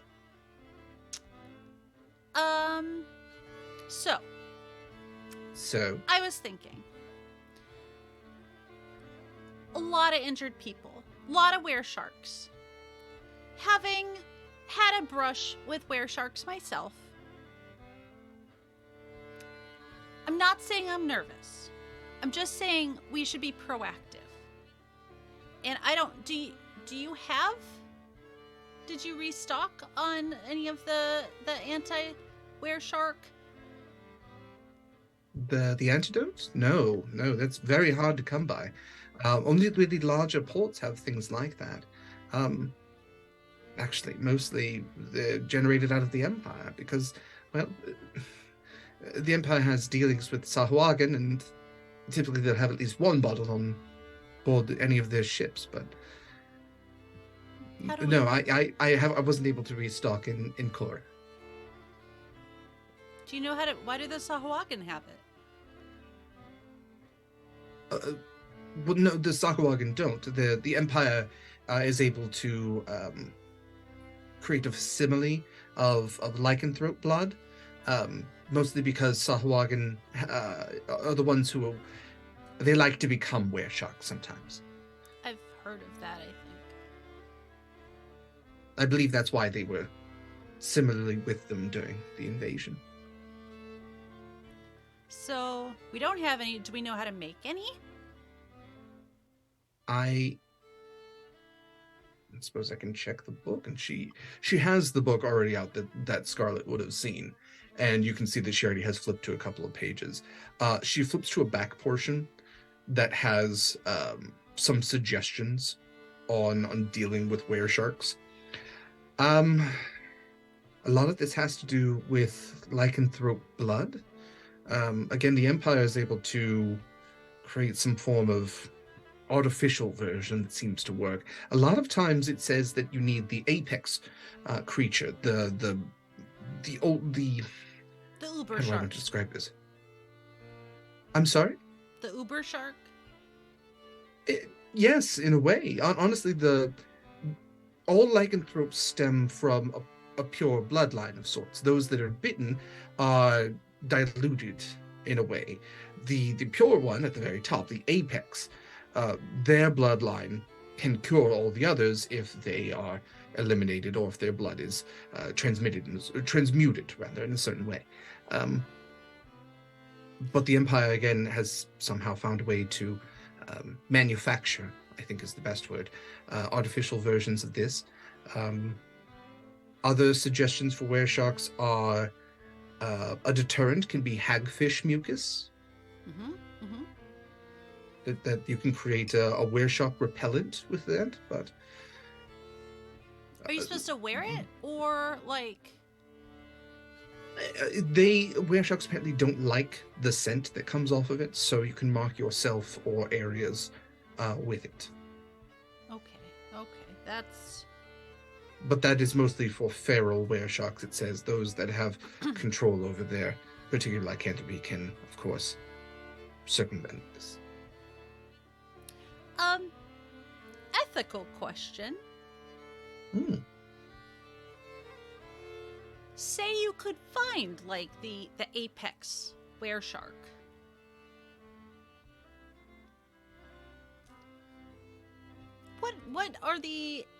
What would you think are the ethical ramifications of neutralizing said shark person? It's difficult for me to say, Winnie. Honestly, I like to help cure people, not kill them. Well, that's why I'm asking you. You're literally, like, the most ethical person on this ship. So I would say if the apex, is willingly transmitting this curse and hurting other people by doing so, that perhaps they need to be eliminated. If they are not willing themselves to give up donations of their sanguine fluids to rectify the misdeeds done by their bloodline. Sorry, that was a lot of big words, but no, I think if they're not going to give their blood willingly, then perhaps it needs to be taken from them. I appreciate that. But also Constance. the danger I went in to that. school and I did pretty good. I just, like, you know. Oh, I'm not. In no way am I talking down to you, Winnie. I'm just. I'm much shorter than you. I pontificating. understand. It's okay. Also, not what I meant. Winnie, are you also worried that someone? You said. Do you know of someone who was bitten? I just know that there's a lot of people on this ship, and there were a lot of were sharks. And if you'll forgive me, I might be a little traumatized from Jeffrey. You know, hanging on to a little of that good old were shark trauma. So I would rather get ahead of it and, you know, if anything comes up, have a solution rather than having to, you know, mop blood up off the floor again. There was just enough truth for it not to be a blatant deception. Roll for persuasion. I was gonna say she's not just lying.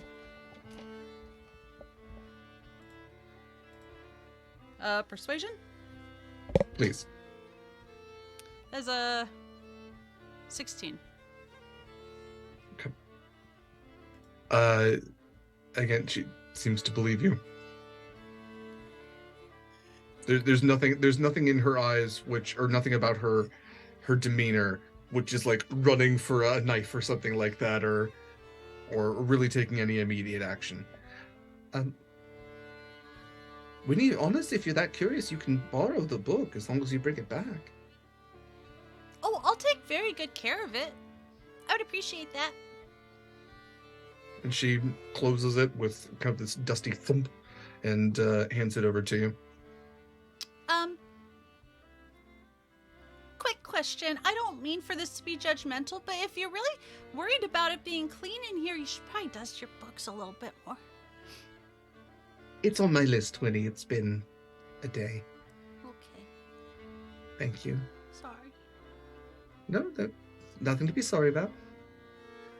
Can only be so clean on a pirate ship, and you're like looking at the same literal blood-stained wooden tables that she has to use as like operating tables. I mean, these are literally dining tables, like wooden plank, kind of like picnic tables that she has. And there's, you know, a couple of cloths which are clearly blood-stained as well. You know, this is Civil War medicine era. We're lucky we have health potions. It's my least favorite. Okay, I'll be back to hang out later. Bye! She's just gonna scamper off, little pigtails bouncing. There's a lot of skipping characters in this episode. All right. The day goes on. Wait, hold on. The morning. Yes, please, ma'am. Absolutely. Skip Yeah, it not over cutting me. anything off. Just as the morning goes on, what Okay. are the rest of you doing? What's the? Acacia actually wants to go. Not. I guess the best way to do it would do a tally, since we're getting close to Shacklebreak, on the Redemption and some of the other keelboats, to see if there is anyone interested in getting off at Shacklebreak. If to relay it to other people and just Sure. organize. Couple of ways you could do this. Did you have any particular way in mind? I'm just going around talking to people saying we're getting close to Shacklebreak. Okay.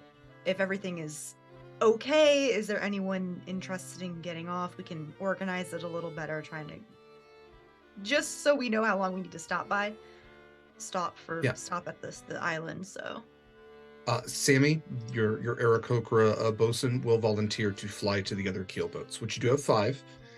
So they're kind of splayed behind you, in kind of like this like 5 points. So you have the center is Tomorrow's coin. You also have the judge, the silver bee, the subtle knife, and the river king. So those are your 5. Out of those, most of the individuals on your ship, as far as the members of the Evewalkers, the Hand,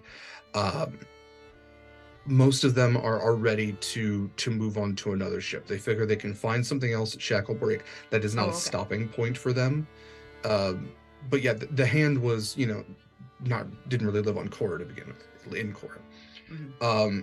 Your dad, your father, sticking with you.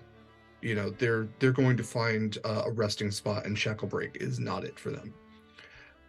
Several people aboard the Judge and the Silver Bee are willing to give Shacklebreak a shot, in the sense that they can either find a place to live or, again, find other ships that they can go to other ports. There's a lot of people who feel cramped where they are, and even as you look at these keelboats, again, a little rundown, you can see that there are already patches being put in the sails. There's like this weird kind of bumping that happens to the Silver Bee when it hits waves. These are older ships that are not really not built for the capacity that they have, and not built for super long voyages, and people are getting uncomfortable. And then I would take that list to take to Connery and be like, this is a quick rundown of people who might be potentially interested in getting off and how long our stop would be. And he scans down it and just kind of nods. Here's hoping we can drop them off without any trouble. Mm-hmm. All right. As we hit towards midday, anything else anybody would like to do? Winnie would like to try and pickpocket from Valerie. Okay. Let me pull up. Let's see. Okay, go ahead and roll for pickpocketing.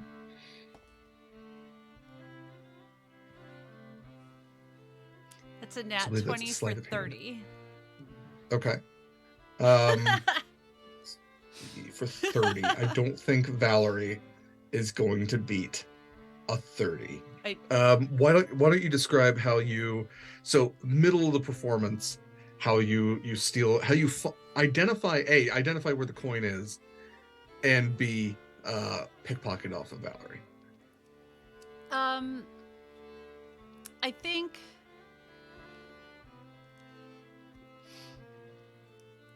I think she's probably tried a couple times and just not found it, and not been detected, but just came up with nothing. And I think Valerie might have it in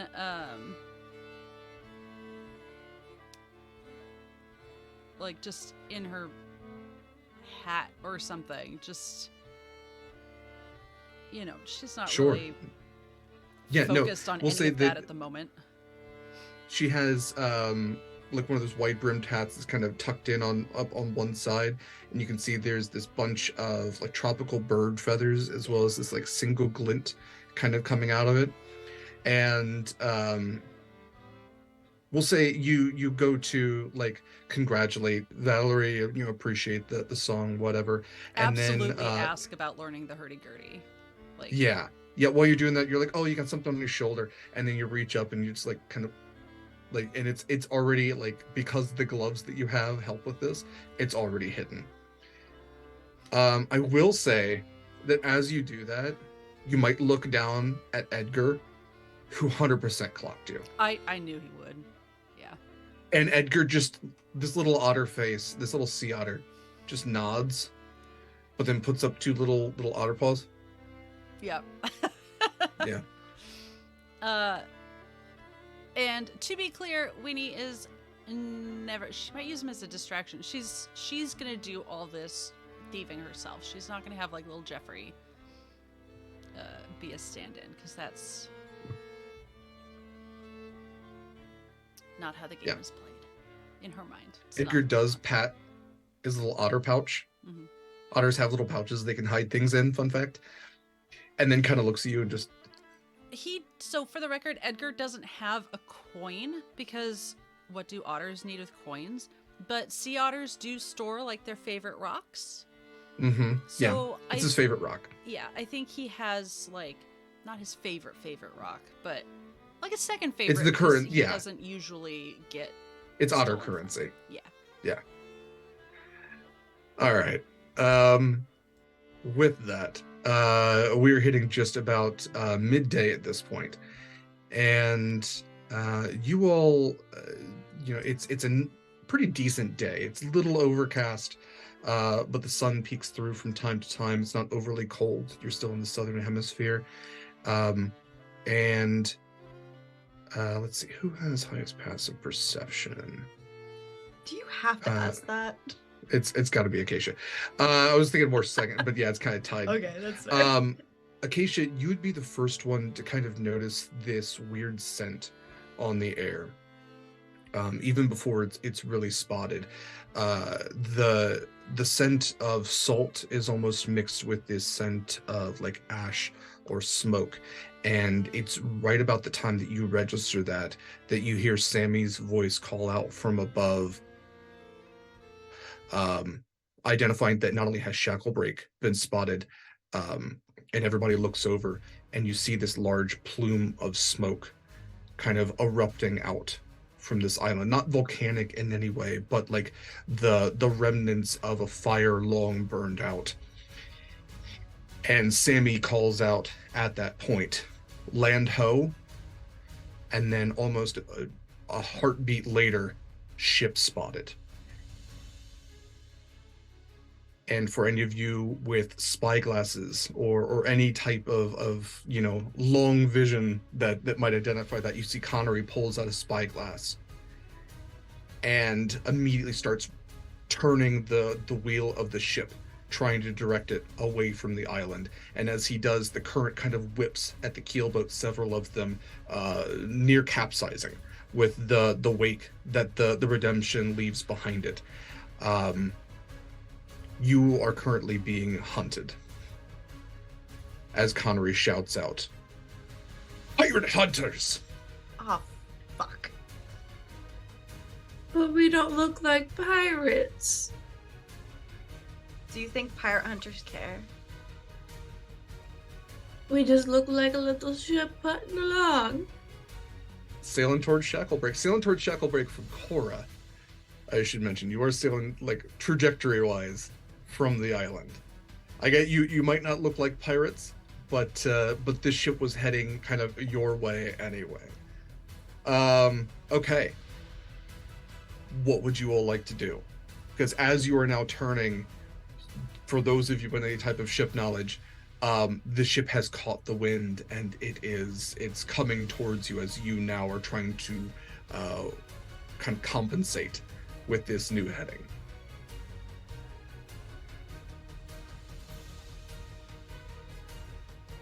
Is it So I will recognizable say as any,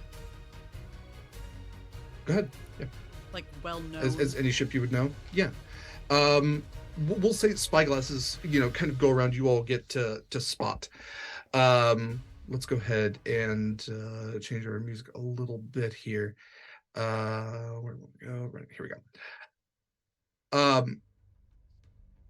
let's see, who would recognize? This would probably be between Winnie and Scarlet. I will say that you can roll for history to identify this ship.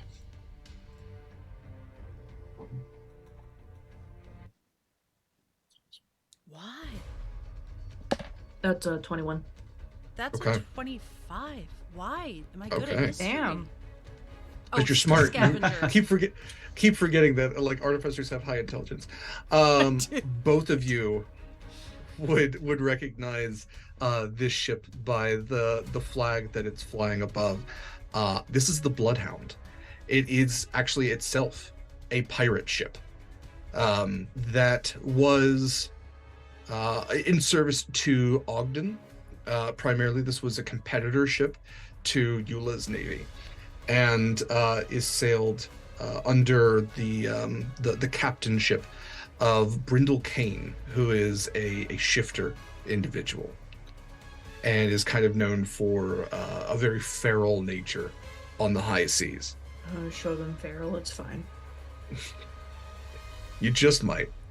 And do So we I'm see going to- Ogden's flag? No, you do not. In fact, there seems to be let's see, he did roll pretty well. Where you would typically see Ogden's flag is kind of the weirdest thing. You see the flag of the Nerian Empire.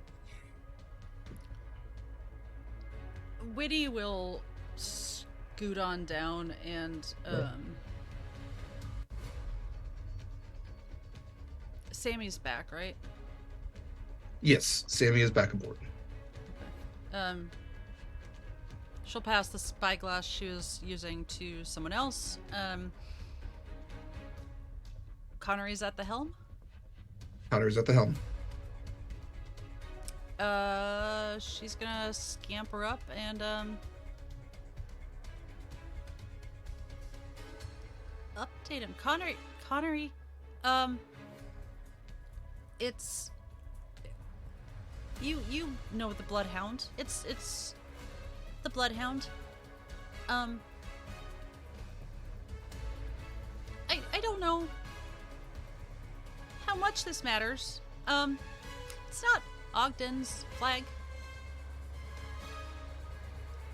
He looks at you, and there's like a little bit of panic in his eyes, and goes, "Oh, I saw. Oh, good. I Okay. saw what flag they're under. That's good. why I yelled pirate hunter, because anyone who changes flags like that has taken the deal." Okay.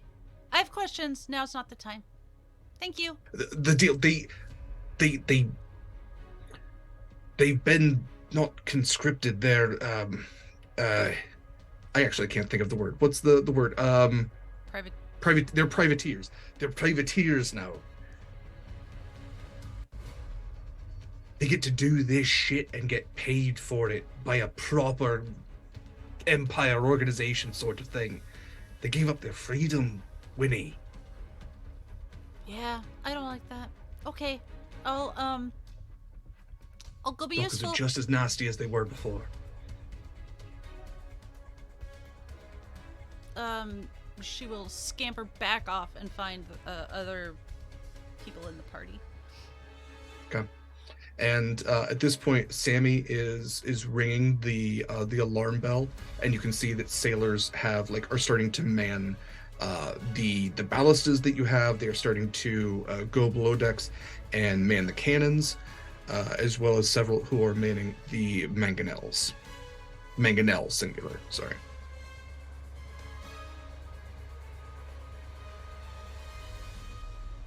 Okay, so when you have gotten back, I will say it's going to be a short time here before we break into full combat. But I will place your ship about where it would be and get you straightened out here. While I am doing that, you all can absolutely prep as you would like. I will let you know that the way ship combat works is because of the amount of crew that you have, your ship can do 3 actions on a turn. Those 3 actions can include attacking, moving, or activating any of your magical items or abilities or whatnots. And then you yourselves can also do things. So if you have ranged spells or would like to prepare in any sort of way, you may absolutely do that as well.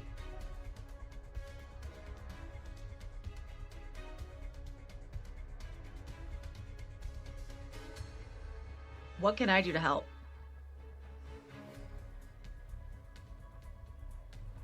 This is like to everybody.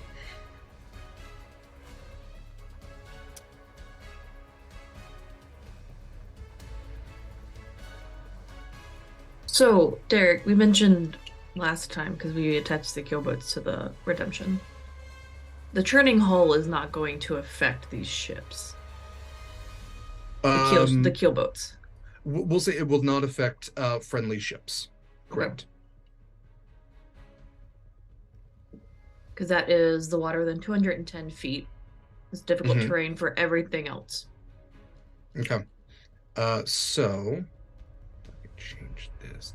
Every square is 20 feet. So just to give you guys that. So I think I can actually change this. They are about 100 feet away from us at this point, but I don't know if that's accurate yet. That is not accurate yet. So let's see. A square. I was about to say this is real close for a boat.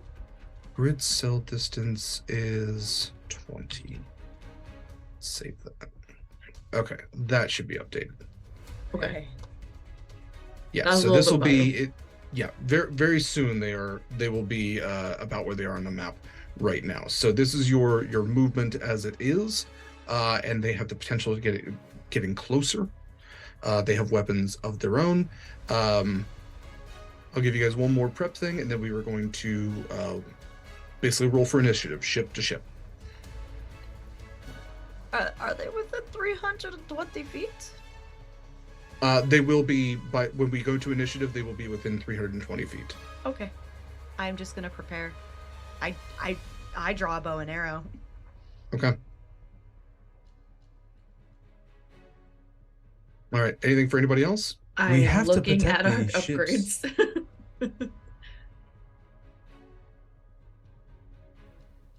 I am going to fly to the middle one and protect from the back. Okay. So I use my winged boots to fly to the to Tomorrow's Coin. Middle ship. Yeah. Okay. What was it called? Tomorrow's Coin. Yeah, I will also say they are attached to the Redemption, so you do know the Redemption can move faster without them, that maybe they could escape without you, presenting that as an option as well. But yes, you do have the Guardian figurehead, as Kaila has noted in our chat. You have the churning hull, you have adamantium supports that have boosted your AC, +5 to everything, and there are different points of the ship that can be attacked as well. So, for example, you can target sails and hobble a ship. You can target a hull and ultimately damage the ship. And yes, you have Defiant Sails, which means that regardless, you don't really hit any slow points or doldrums. So even as you turn with full speed. But you can target weapons, you can target the hull of the ship, you can target people if you get close enough, and you can target sails. And you don't have to worry about firing the weapons. You can determine what weapons you want to fire. I'll tell you what to roll from there. I would like to briefly amend my prep. I take out my bow and arrow, but I would also like to prep some cloth, douse them in oil or liquor, and prep an open flame. Okay. Yeah. You can create an Acacian mocktail because So Molotov doesn't exist here. they'll be within 320 feet, or will it be like 300 by time? I'm gonna move you guys just a little bit forward here to kind of make this make a little bit more sense. So yeah, let's put you about right there.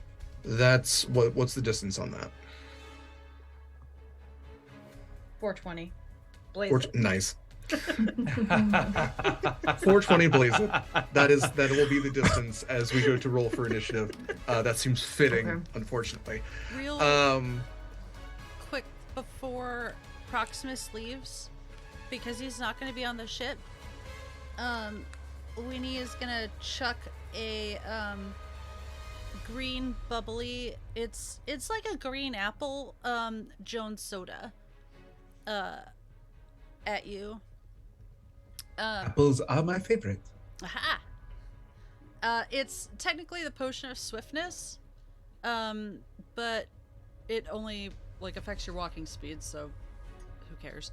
But it's plus 10 to walking, but you get temporary hit points since you're not gonna be on the ship. Winnie's worried about you. Aw.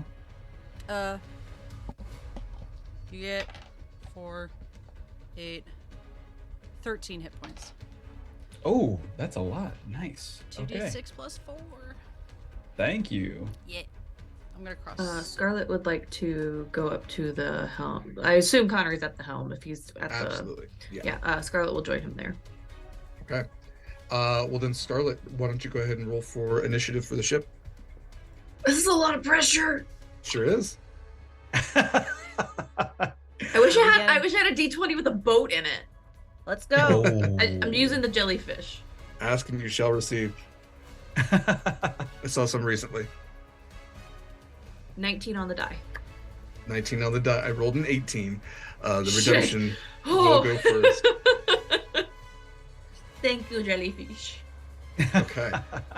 So, like I said, you get 3 actions because you do have what is considered a full crew. So you may fire the ballista. Let me see your ballasta's range. As I have this here, because you did get the Eldritch Ballista, or the Arcane Ballista, rather.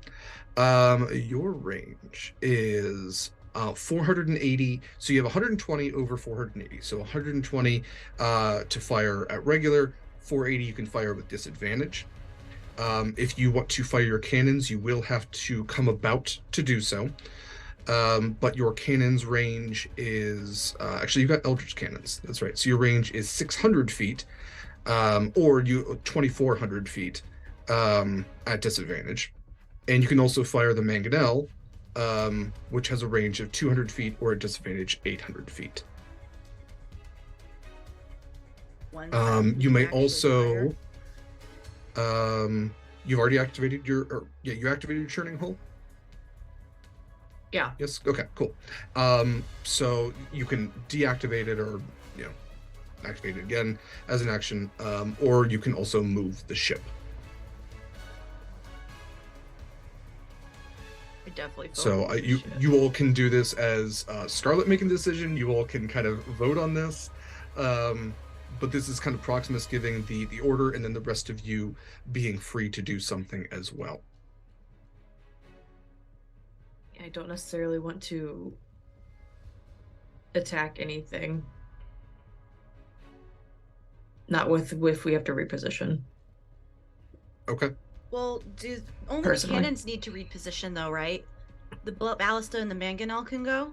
The ballista and the mangonel can both fire. They can be so the nice thing with those is because you have sailors using them, you don't have to worry about the reloading and repositioning of them. That is being handled by a team of individuals now. So you don't even have to worry about the one turn to aim, one turn to... It's being handled by multiple people, which simplifies it to a single action. So maybe move ballista mangonel. Okay. Cool. Yeah. All right. Are you continuing to move forward? So are you fleeing from the Bloodhound? With the keelboats attached, I think that is the best option, is to continue moving. Okay. Do we go, if we personally go, do we go during our ship's turn? Yes. Yeah, we'll roll another initiative roll once you make your ship decisions. So it'll be ship, and then you all will make your personal rolls. So I'm gonna cast. You kind of hear like a booming voice, shadow magic, breathing, 11th form, shadow mist, and cast fog cloud at 3rd level, spanning 60 feet wide along the keelboats, just to make it very hard to see. Okay, so let's see. 30 feet is going to get you pretty much just this, because they're each about 20 feet. So you're just going to get about this area right in here. Okay. Did you say, I'm sorry, did you say 30 or 60? 60 feet. 60. Okay, so yeah, I'm sorry. 20, 40, 60. So yeah, it's this area just right in here behind. You can get kind of right behind the Tomorrow's coin. Yeah. So I'll use my. Actually, that's a 4th level spell for me. Okay. But to get 60.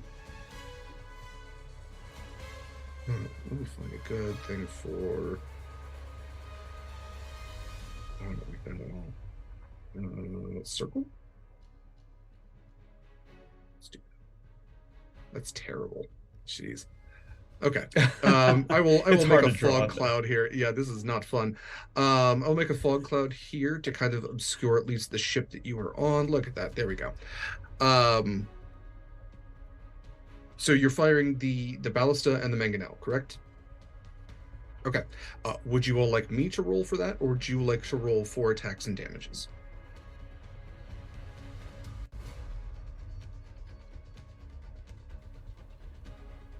To make it easy, let's do it, because Derek is also going to have to roll for... Yeah. Okay. I will leave this to all of you. You can decide who would like to roll for this, but you have 2 arcane ballista. So go ahead and roll for your ranged attacks at disadvantage and add 8 to those attacks, please. I can do one if someone else wants to do one, unless someone really wants to roll. Okay. Okay. So Winnie and Acacia will be in charge of ballistas. I need somebody to roll for mangonels. Your mangonel, also disadvantage. Roll at disadvantage with a +5 to hit. Okay. 12 for the ballista on my end. 18 on my end. 7. All right. Let's see here. So This was a disadvantage, wasn't it? Mm-hmm. Gosh. Got a 2 on the die. All right. So we are looking at a warship here, which has an AC. Why don't you tell me? Okay. Who rolled above a 15? Me. Winnie? Okay. Winnie, go ahead and roll your damage, which is going to be... I have so many things pulled up. Ship upgrades. There we go. Your Arcane Ballista. Go ahead and roll 3d10 damage, and tell me what type of damage you would like it to be from acid, fire, force, lightning, or cold. Ooh. Lightning. Lightning, okay. Because we don't know if there's stuff in the water, too. You're right. Are you aiming for the sails or the hull, or are you just kind of aiming in general? I think the hull, because, I mean, most of it's wood, but someone's got to be touching metal somewhere. Somebody's got to be touching metal somewhere. 4, 9. It's like a bad... God,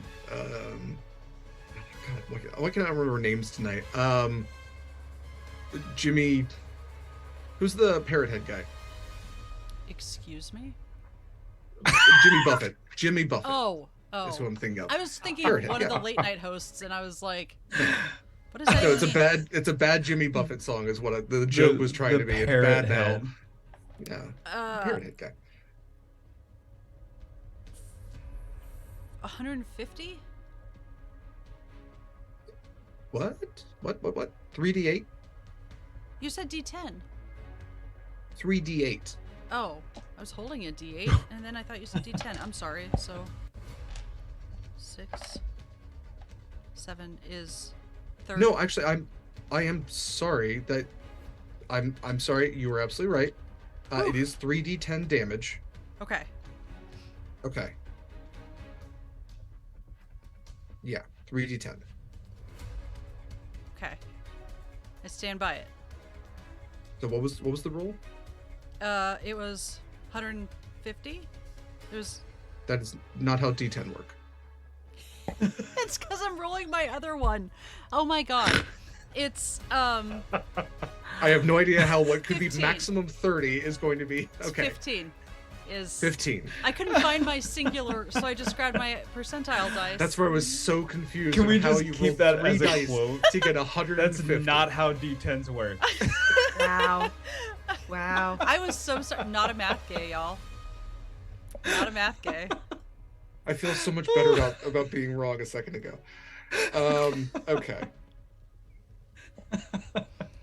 You watch as several of your shots kind of go wide, splash in the water here, splash in the water there, go wide. But this lightning strike coming directly from Wayne. So this bolt that you fire from the arcane ballista almost turns into like this Zeus Olympian-esque lightning bolt as it fires and strikes into the hull. And through a spyglass, you might be able to see like wood splinter outwards. But yeah, the chase continues, and you can see there's this massive metallic wolf figurehead that seems to be just like reaching out towards you all. We will go ahead. I will have the ship do its attacks now, and then I will have you all roll for initiative. So if you want to get your initiative rolls pulled up, and this the ship is going to fire at you all. Okay. There we go.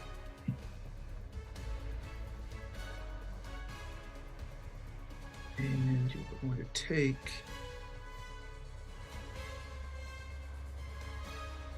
Okay. Do we know how much hit points our ship has?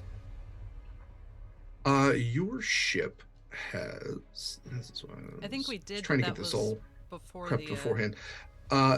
It's the same number of hit points before. You have a higher AC, but your ship has 300 hit points to the hull.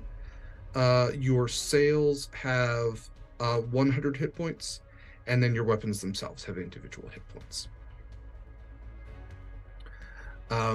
But you are going to see these 2 shots kind of fired into the air. There's a couple of ballista bolts which fly wide and splash into the water on your starboard side. It seems like they are targeting the Redemption since they can tell that it is towing the others. However, mortar shots are going to land. A single mortar shot is going to land on the deck of the Redemption, and it is going to splinter out a large portion of the starboard side, as your hull is going to take 27 points of damage. And now, let's see, we have Acacia, Proximus, Scarlet, and Winnie. What would you all like to do? So Acacia, what would you like to do, if anything? Are they within 320 feet? At this point, they would have taken a turn to move forward, so their movement... let's see, their movement is a little bit slower than you guys. So, way too many tabs. Okay. Nope, not what I want to do. There we go. We're going to move them just about right there. They are just out of range, I think. I can't tell. The little thing is... Oh, here we go. So they're at what, 320 from the... I see the little point. I don't... You tell me.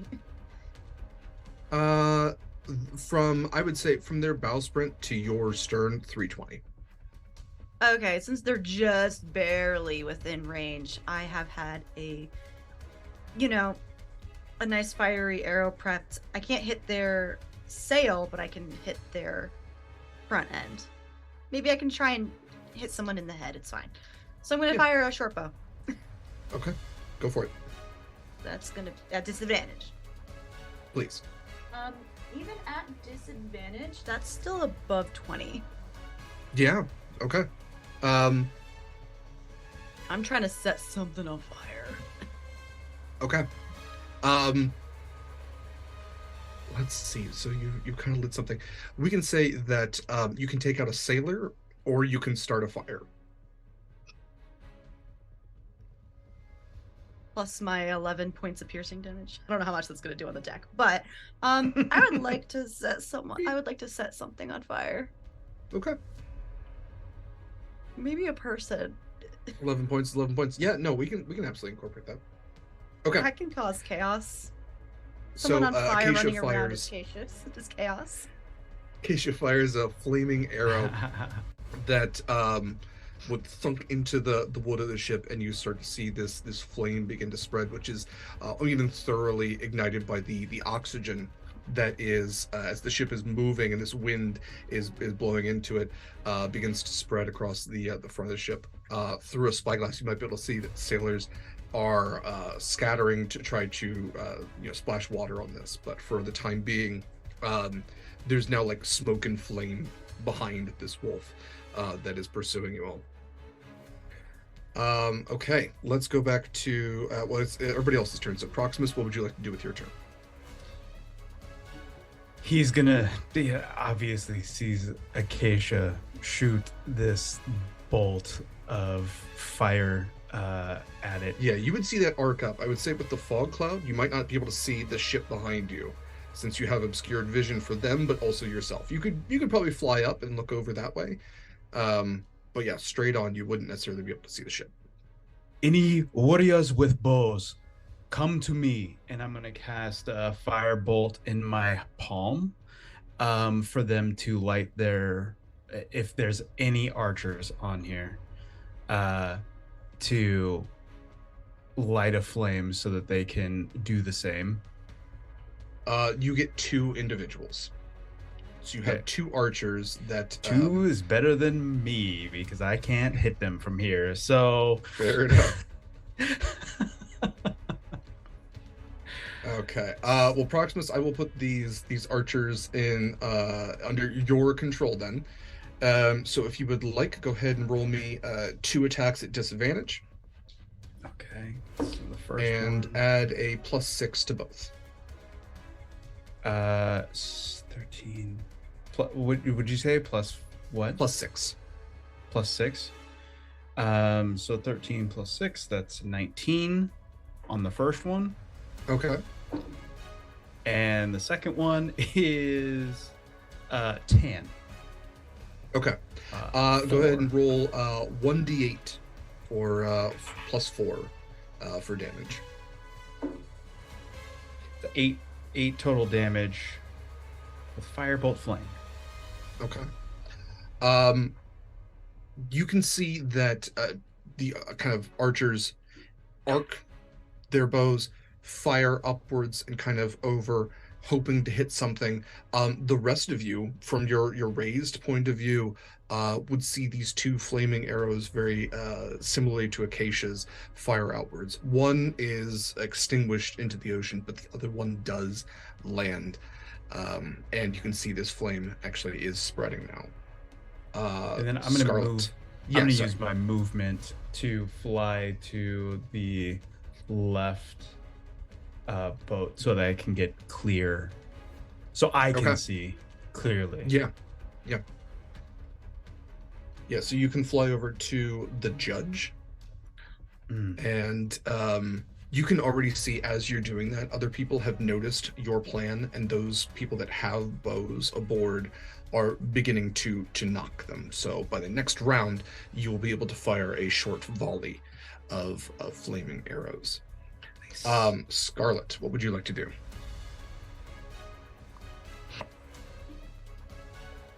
Stand next to Connery and try to make myself useful. Okay. Yeah. I literally have nothing for that range. My farthest range is 300. Scarlet, go ahead and roll me a Constitution save. Okay. Oh no. Oh, For a yes. stressful situation. Oh no. Okay, no, that's 22. Okay. You start to get just like the beginnings of a headache, and you're not sure where it's coming from, but you start just like taking a deep breath, and Connor looks back at you and goes, "You're not gonna lose it on me now, are you?" No, not that easy. Very convincing. Great. Please don't bite me. You're I not my bite type back. anyway. Yeah. He rolls his eyes and goes back to like white knuckling the helm. Winnie, anything you would like to do? Yes. Did we see how fast they're moving? You said they picked up speed. They picked up speed. They are moving at about the same, like the top speed for you all. So they are dashing as one of their turns. Okay. One of their actions. In which case I would like to hold my action if I could. And when they get within Certainly. 120 feet, I would like to firebolt their middle sail. Okay, absolutely. With that, it is now back to the ship's turns.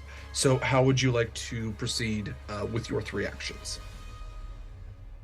So you can move as an action, you can dash as an extra action, and then you have actions where you can attack, but 3 in total. I'm good just attacking. I say if we Okay. dash, we run the risk of being out of range for literally an attack. Everything, right, Literally yeah. everything. Like we have to, But we get away. but we have to potentially. protect the Maybe. keelboats, and they're going to be Yeah. behind us. It's gonna be dragged no matter what. Yeah. Mm-hmm. Okay. But if we let them Go go, ahead. then they're getting caught. Also, Brindle's a jerk, so like we don't have to feel bad about. Eventually, Scarlet's just gonna dive off the ship and just go man their ship. Do it. So Let maybe me don't- know when you Listen do that, here, so you that assholes. I can. Yeah, I will. That's a I new will ship. double. I will double on that. Yeah. So Think about maybe how attack much for it's one of worth. our. Ooh, yeah. Strip it for parts too if we can't Yeah. sell it. Right. Anyway, No, we're terrible. do we want to attack? We're pirates and thieves, Derek. I know. I should have known. Yes, for those of you who are firing your arcane ballistas, please do so. For those of you firing the mangonel, please do so. Let's see, ship upgrades. For those of you firing the mangonel, you have a +5 to hit. Plus For those of you firing the arcane ballista, you have a +8 to hit. And I think we're still at disadvantage, right? Oh, I shit. think you were still at disadvantage because the arcane ballista has 120 over 480, and click out of it. The mortar has 5. No, you don't have a mortar. I'm sorry. The mangonel has 200 over 800. So I rolled a nat believe- 1. The other Yeah. ballista has a dirty 20, so I Oh, will take Okay. care of the That is a mangonel. very Ooh, dichotomous. that will rolls. also have a 23. The mangonel. Okay. Like, I rolled double 18s. One of the arcane ballistas goes to fire, have and the whether it's that they don't have enough experience with arcane ballistas or not, there seems to be a misfire. And where they were firing a firebolt, you now have a small fire on the forecastle of your ship. Oops. The other two, the mangonel, let's see, so let's go to ship upgrades. The mangonel, please roll, give me actual, 5d10. And the eldritch, arcane ballista, what did I say, eldritch, 3d10. that's 12 damage for the ballista. 12. Okay.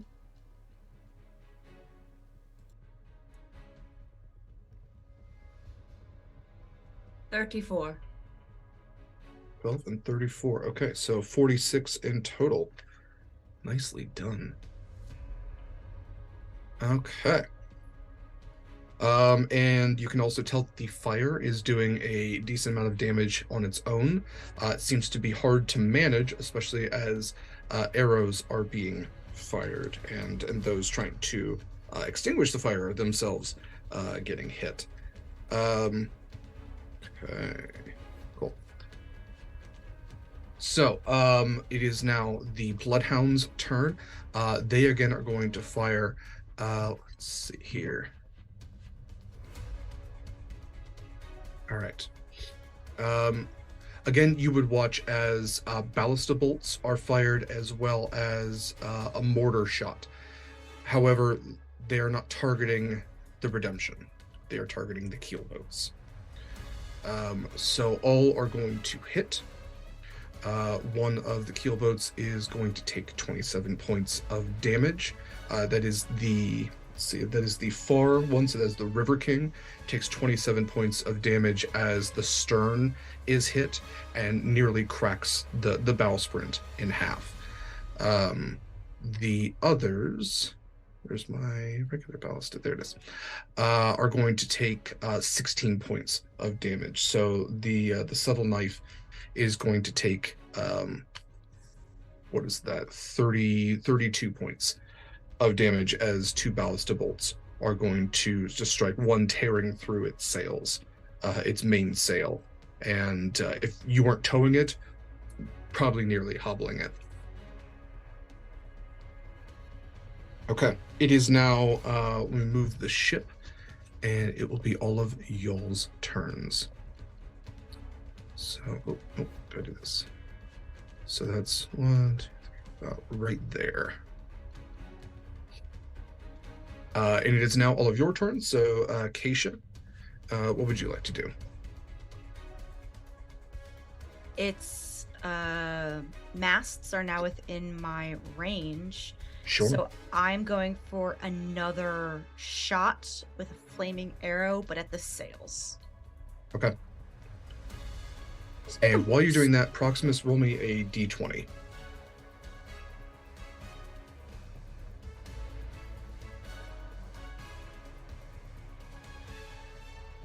What'd you get? Sorry, That's muted an too. 11, unfortunately.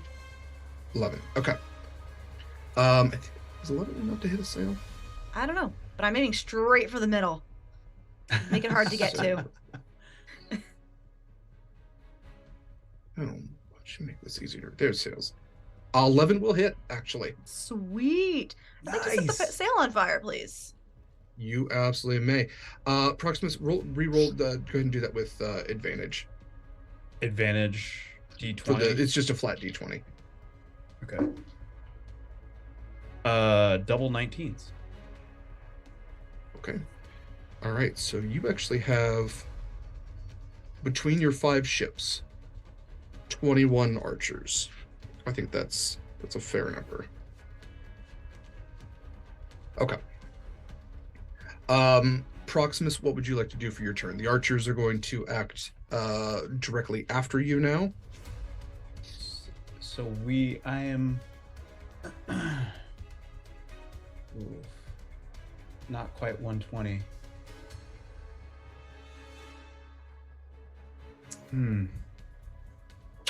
I'm still out of range. So I will firebolt, hold it in my hand for any archers that are on my boat to light their arrows before they knock them and volley. Yeah, and you can see on the other boats, tinderboxes have been broken out. Those with minor magic have created flames as well, burning hands or whatever else they can do to create flames. Let's see. How many hit?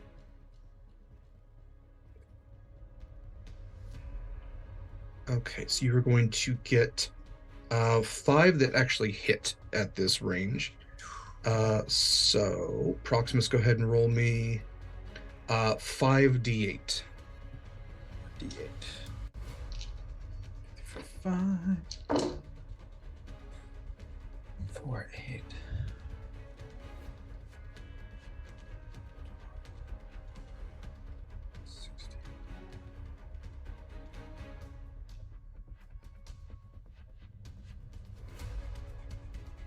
16.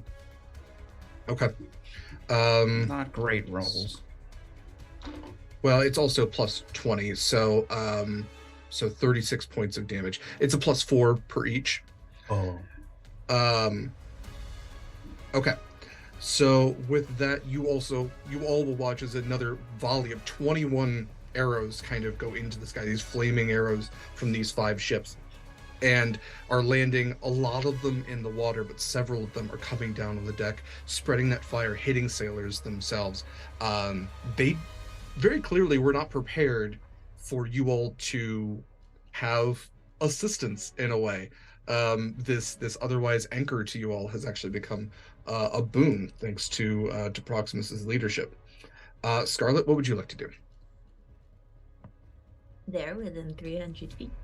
They sure are. Unfortunately, I was going to aim for whomever was managing the helm, but unfortunately, that is outside of 300 feet. So I will do what warlocks do best. I will Eldritch Blast that first sail there. Both beams. Okay. One shot. Blast, please. Hit. Hello of all things holy. If I'm attacking the same target, do I have to roll 2d20s or just one? Yeah, it's a separate beam. So I've played with other DMs who have not, so. That is fair. Yeah, I mean, you could maybe supercharge one beam, but yeah, I've always considered it. I'm gonna use one of my advantages on one. Okay. But there's a dirty 19. Okay. And then an 18. Both will hit. Sweet.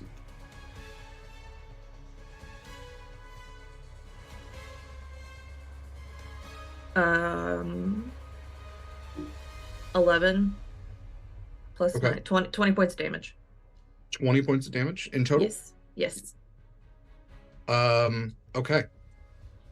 Yeah, with the Eldritch Blasts forcing their way, I mean, literal force damage their way through this first sail, it gets nearly ripped to shreds. It breaks apart from the supports, and beyond that, where you can see the flaming sail that is now igniting even more, blackening at its edges from Acacia's fire arrow. The ship seems to be slowing considerably now. Winnie, what would you like to do?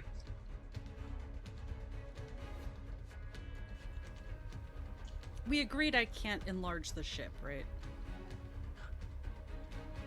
I mean, Technically, I don't see why I couldn't. Technically. It's not worn and it's not carried. Or It it's makes technically- it makes it a larger target, and then we're still small. Right. everything on it is also enlarged, including the weapons. But I not don't the think people. that's how that We works. wouldn't be able No, to those are manage it. separate. No, it says everything it's wearing and carrying changes size with it. Oh. But we wouldn't be able That's to why, manage that's why you anything. don't hulk out of God. your clothes when you're enlarged. But that's okay. That's for all right. You know what? I'm looking it up. I hate how You it do this doesn't to like me. have any size restrictions It because I'm doesn't. looking at it now, and I'm like, wizards, what the fuck were you thinking? Yeah. Well, Or not because Winnie thinking. was Thinking able about this. to shrink Yeah. that mech. Can we just at Jeremy Crawford and be like, help? Either a creature or object that is neither born or created. The target is unwilling. Can make Hey, constitution saving Crawford. throw in excess. It's like If getting the target that. is a creature. If the target is a creature, everything it's wearing and carrying changes sizes with it. Any item dropped by affected creature. So that is specifically for creatures. To be fair. Where does it say? Targets the target size doubles in all dimensions. The weight is multiplied by 8. This growth increases the size by 1 category. I would like to know Isn't it how from- many times he gets tweeted. Like Right. 911, I got a question. I mean, because like all the weapons, I get like the people not being enlarged. I'm not arguing that they should be enlarged, but like the mangonels, I think that is only for like, creatures. I would know. The No, things those that are are like separate objects. attached to it. You can I would say- enlarge a okay. mangonel or the ballista. Ship of Theseus this, I will say that you can enlarge the hull, but it wouldn't enlarge the sails. You could enlarge, and it won't enlarge any of the weapons. You would make the hull of the ship bigger. Okay. but nothing else on it. It's not like the rope that is sitting on it would also double in size. Everything else would stay the same size. Are we agreed that the mangonel is the largest? They can see it, right? Who can see it? The bloodhound? I mean, technically they can't really see you too well anyway because of the fog cloud, but which also is probably like back here by now. So they're about to pass through the fog cloud on their next turn. Okay. That's fair. I would like to enlarge the mangonel. No, Winnie is going to say That's not a good idea. It's huge. It just So sinks the big. ship. I know, I was All right. Here, I'm gonna move you over, Winnie and I is an want you to artificer. see. Would it I sink want you the to ship? see what it would look like. Oh, So no. this right here, I want to note, is a sail. Oh, I'd fuck It our is already sails up. taking up. So it would take. Let's see. It would become. So Let me big. draw a Winnie, shape don't. Winnie's not going to. I forgot It would was, take like, up dead in the center of the ship. this much space. It would break. You would destroy a sail. Okay, no. Winnie will not destroy a sail. Okay. Fine. I'm glad we were able to talk this out. It's not a bad idea. I just want to be considerate about our use of spells. That is all. No, I was. What is going on, Roll20? I was trying to end this without bloodshed, is what I was doing. You already shed a lot of blood. You are a Without coward. more bloodshed, because if we sink the ship, we can't, like, steal it. You could enlarge Acacia again. Acacia, while big, could also fire bigger arrows. That's true. You could enlarge a Scarlet or a Proximus, which could swim faster. I just think it's kind of ridiculous that, like, spells don't ramp up. Like, enlarging myself does nothing. Acacia, do you want to be big and shoot big girl arrows? Is this really the conversation we're having right now? Kind of. Yeah, I'm not gonna just, like, boom, make you big in the middle of shooting arrows. Fine, my arrows will become a ballista, sure. Okay. What did we establish in season 1 about wood trick ponies? Yeah, no. Oh no. That's 2 nail on the head. Winnie's got nothing at this range, so she's gonna do what she can. And that's make Absolutely. Acacia big. Yep. Let's go. And if my trick is a giant centaur, I'm not that upset about it. All right. One Everyone trick backs up pony. as Acacia once again takes on this. This loud noise. I don't know. Takes on this huge size. And like a lot of you on the Redemption, like Acacia included, you might have to grab onto part of the mast because the ship begins to tilt Oh. with your increased weight, and a lot of the boards begin to creak as it is Oh. not necessarily made. for this Release kind the of spell, size. release the spell! It is supporting you, and you are still moving forward thanks to the sails. I cannot Okay. credit Scarlet enough for that. Everyone to the port Um, side, was- please. Great choice. Um, Yeah, everybody Okay. counterweight. So with that, we will go back to ship turns. And this might be pretty close to where we're wrapping up here. So what would you all like to do for your final turn?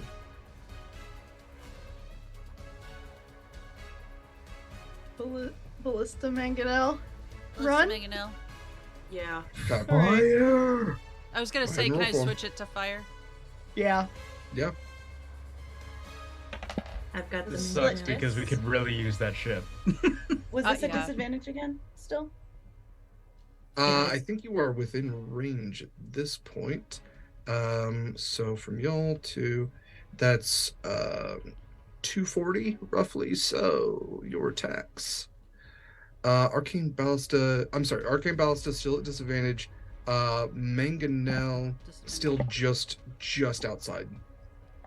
All right, So I got all a of you- 13. I got 16. Okay. I got a 14. Okay. The 16 will hit. So if I can get damage for that one. The 3d10, please. 150. Absolutely. That was one time. 20. Sink it. Sink the battleship. Sorry. It was 20. It was 20. Okay, I'm sorry, I didn't hear that. Okay. Yeah, I mean, to be fair, this is a warship. The hull of it is rather strong. This is not close to sinking. It has taken damage, for sure. Winnie, I should ask, what's the type of damage that you're hitting it with? Oh, I switched it to fire. Fire. Okay. That is doing increased damage because again, it's a wooden ship. Okay. Can I also switch it to So- sails? You want to hit the sails? Instead of the ship itself? Yeah. Yeah. Because the lightning was mostly to try and, shock some people. I'll say if you can hit the hull, I'll give you that you can alternately hit the sails. With that, the ship you can all kind of see as it passes through the fog cloud left by Proximus and uses its dash to get just about right there. We'll say that by it passing through, the fog cloud is dispersed. That is enough wind to disperse the fog cloud. You can see that at this point, the sails that it has, the first sail has been shredded by the Eldritch Blast. The second sail has been burned up by Acacia's arrow. The third sail has burned up from the Arcane Blast. You can see that the Bloodhound begins to turn. If I can get it to actually turn here. Turn, damn you. Okay, well, this doesn't want to work for me. It will begin to turn and aim its cannons at you. So it is going to make a cannon attack. I just need that to actually work. Why aren't you working for me? No, don't do that. Peace. Okay. That's not going to do his thing. Oh, well. You all are going to take a barrage of 4 cannons. So, let's see. That'll hit. That will not. Aren't That they will double technically in hit. range of the churning waters right now? They are, which is difficult terrain for Okay, them. Which difficult they are, terrain. Cool. yeah, they're stopped anyway, which is why they are turning and attempting to. They've basically dropped anchor and are using their remaining momentum to turn. One of the cannons is going to backfire. The other 3 are going to hit. So you're going to take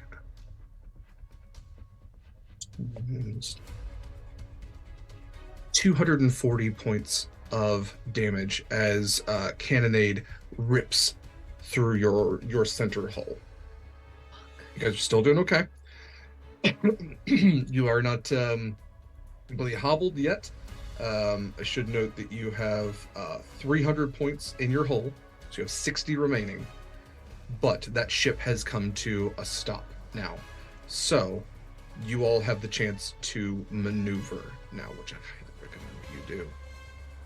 And even Connery begins to turn the Redemption to try to what do I want to say? Like flank and perhaps even ram this enemy ship.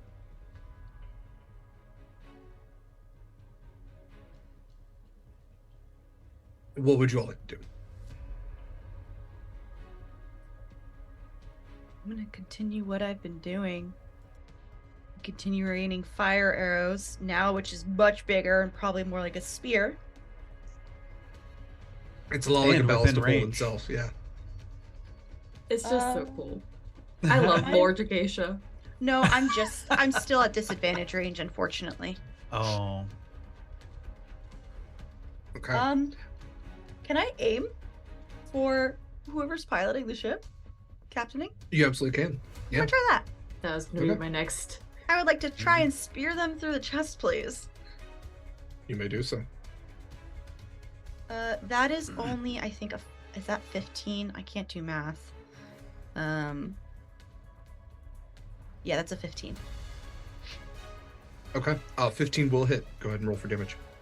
So what does it increase by my damage, It's a Winnie? D4. That's so low. That's fine. Okay, so my total damage is 10 points of damage as I attempt to spear them. Okay. Yeah, I'm going to double check that. So this is enlarged targets weapons. Yeah, it's an extra D4. So 10 points of damage. Okay. And occasionally you would watch as this ballistic bolt does strike the person helming the ship. They remain standing despite this this spear essentially being lobbed at them. A fiery spear? Fiery spear. Yeah, the ship is on fire around them. Flames everywhere. Flames at the stern, flames at the bow. And yet they seem to be, kind of eyeing you all. Sailors are running about, preparing to fire cannons again. What would the Proximus? It is your turn. I'm going to use 2 sorcery points to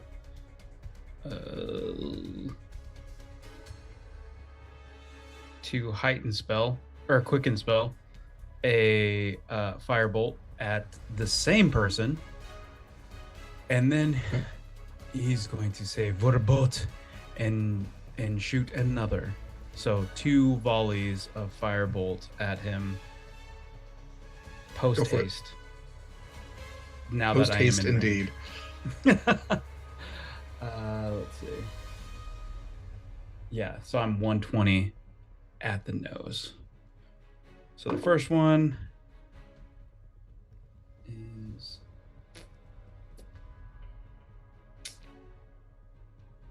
18 to hit. Yep, that'll do it. Okay, and then second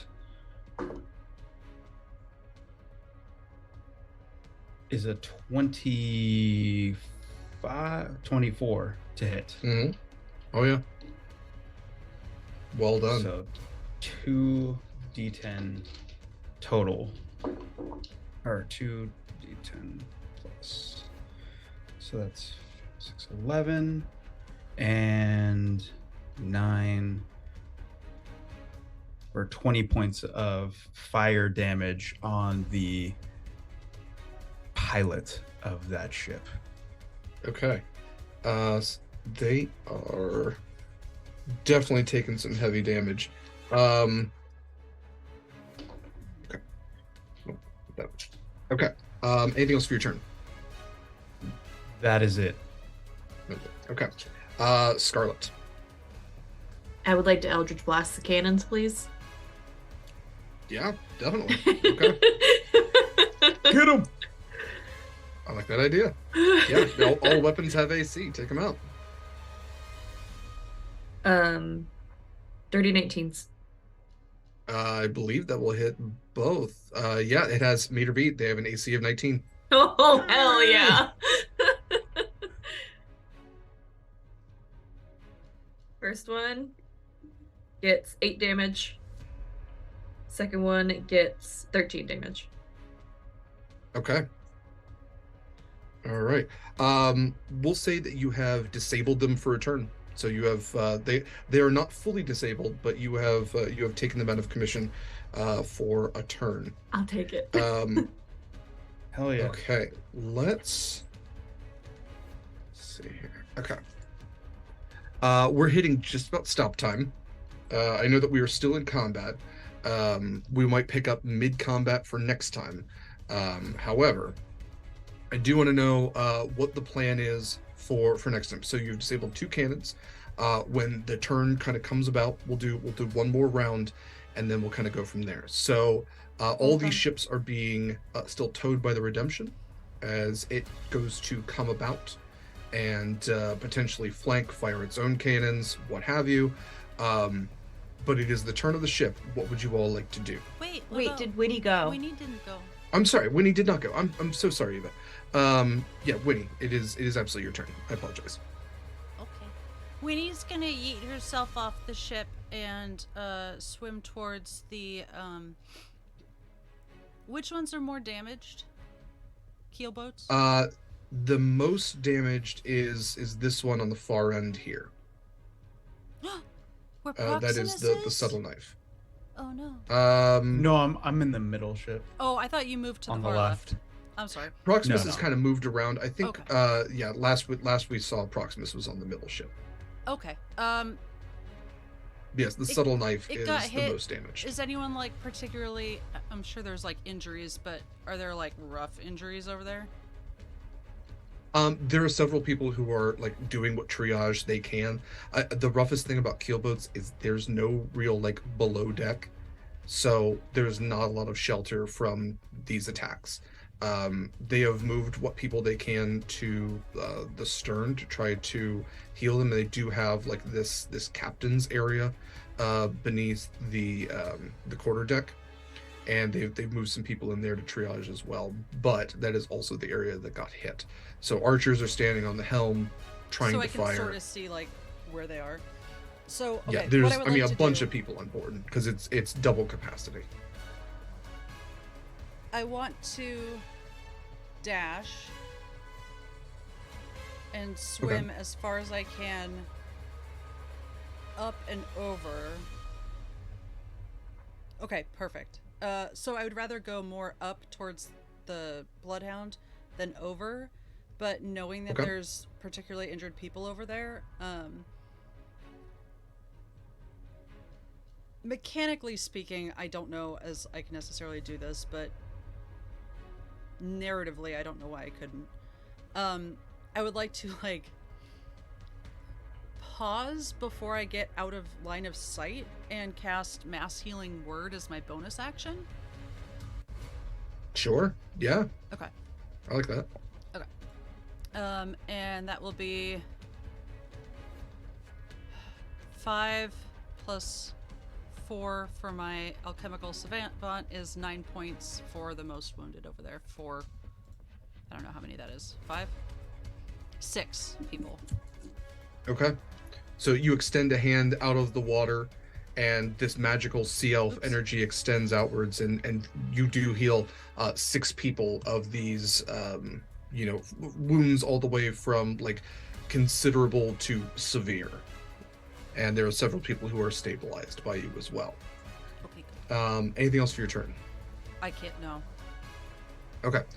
So Winnie, I am going to try to place you, however tiny, right out here in the water. And I do have little Jeffrey with me. You have little Jeffrey. So He's you could watertight. move 60 feet. Yeah. So you could even reach whatever ship that is. That's the River King. Okay. I will. Okay. River King, making a note. All right. I will place you aboard the River King and make you very, very tiny. Itty bitty. Itty bitty weeny. I think it's gonna let me. That's fine. That made me Giant happy. Winnie. There we go. That's actually a decent way to mark who's where. So I will put Proximus on tomorrow's coin. Okay. And we'll assume everybody else is aboard the Redemption unless otherwise stated. Okay, so what is the ultimate goal for the Redemption? Disable the... Winnie votes for disabling the Bloodhound. It is disabled in the sense that Oh, it I'm sorry. cannot I mean, move by... make it so they never come after us again. Oh, you mean Okay. destroy the ship? No, I mean destroy... Whomever is on the Brynhilde ship. And... Yeah, no, I feel like pulling So, up and It sounds like we're getting off the boat. If I can present you with options. So currently you have keelboats in the way. You may fire your cannons up and over. That is what the Bloodhound did to all of you. So if you all come about, you can fire cannons, absolutely hit the hull. You can utilize your ram to ram into the ship and board from there. Or you can try to sail out of the way and fire your cannons from afar, move the keelboats out of the way. I mean, there's a number of things you can do. Just keep in mind that even though they can't move forward or backwards, they can still kind of like spin in the water and still fire their cannons from there, which have a level of yeah, but they have oars and things like that to try to readjust themselves. So even though the ship's on fire, even though it's looking rough, they can still fire their cannons, which have a pretty decent range. So if you all would like, you can use your entire turn to get as close as possible and attempt to board or again fire cannons. I feel like Which if you some of us could- are boarding, we're not going to be boarding from the ship. We're going to take like the swim. Okay. And you can absolutely do that too. You can also kind of sail between keelboats. You would have to detach the lines to do so. That is the biggest hurdle to you all. Is there are basically lines, directly from the stern of each of these ships to your bow. I'm sorry, no, that's right. Acacia's very big, I'm just saying. Yes, Acacia's very big. I could cause problems. Sure could. Does Acacia want to cause problems? They're fucking firing Yep. at my home and the what's left of my home, so yes. I feel like at the very least, like, you're very intimidating. I feel like that's a negotiation If anything, tactic. that Acacia icon is an accurate size. Yeah.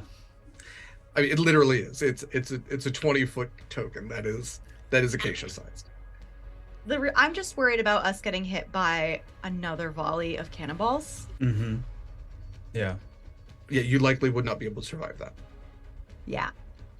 Well, we've got one round without them, right? A couple. Yes. You have one round with 2 cannons. Oh, how many do they have on the side faces? 4. 'Cause they You took 4 We have hits, 2 on each one. Okay. and Scarlet was able to disable 2. Mm-hmm.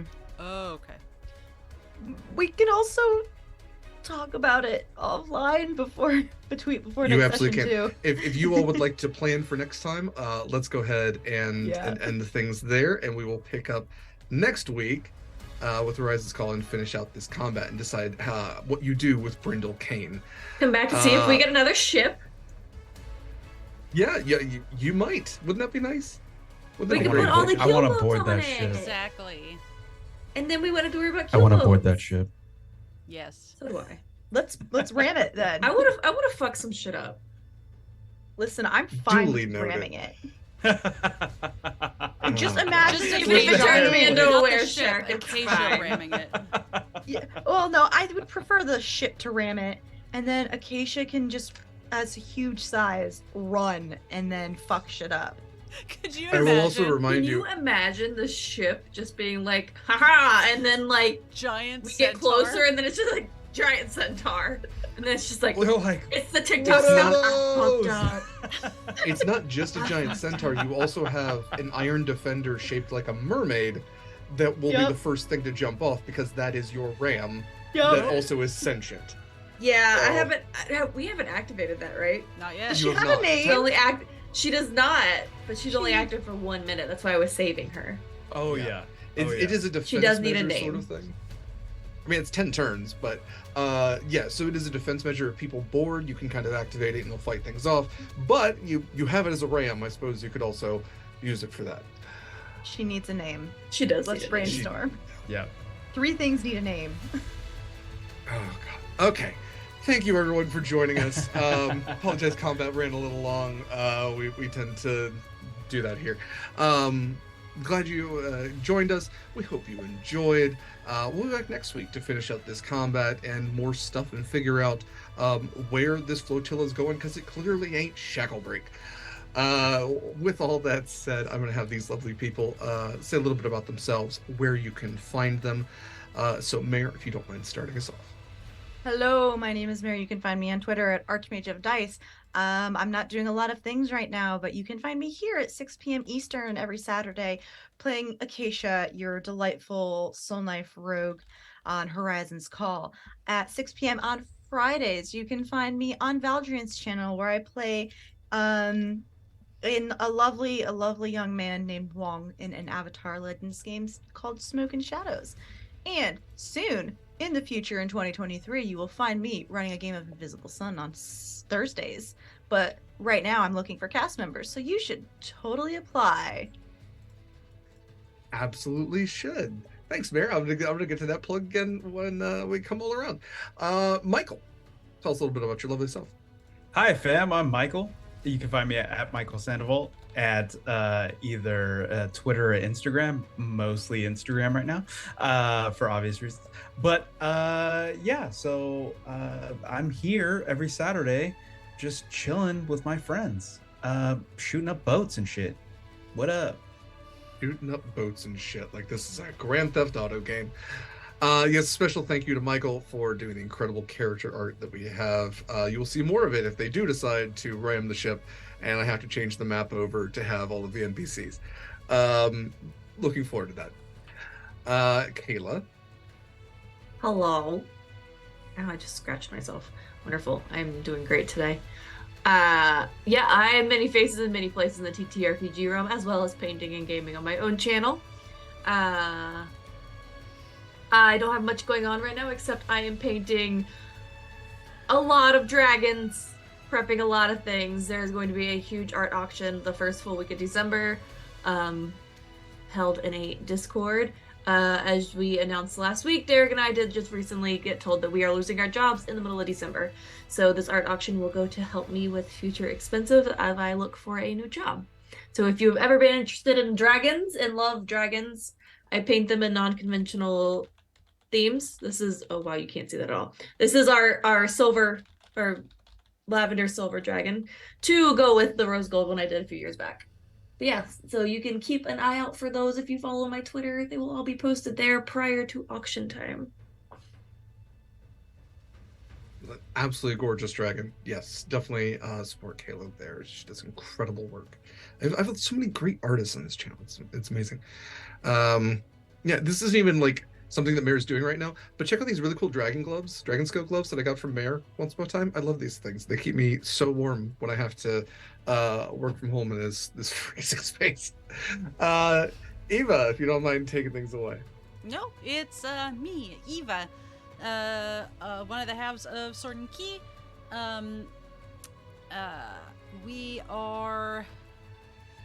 I am mostly here at the moment.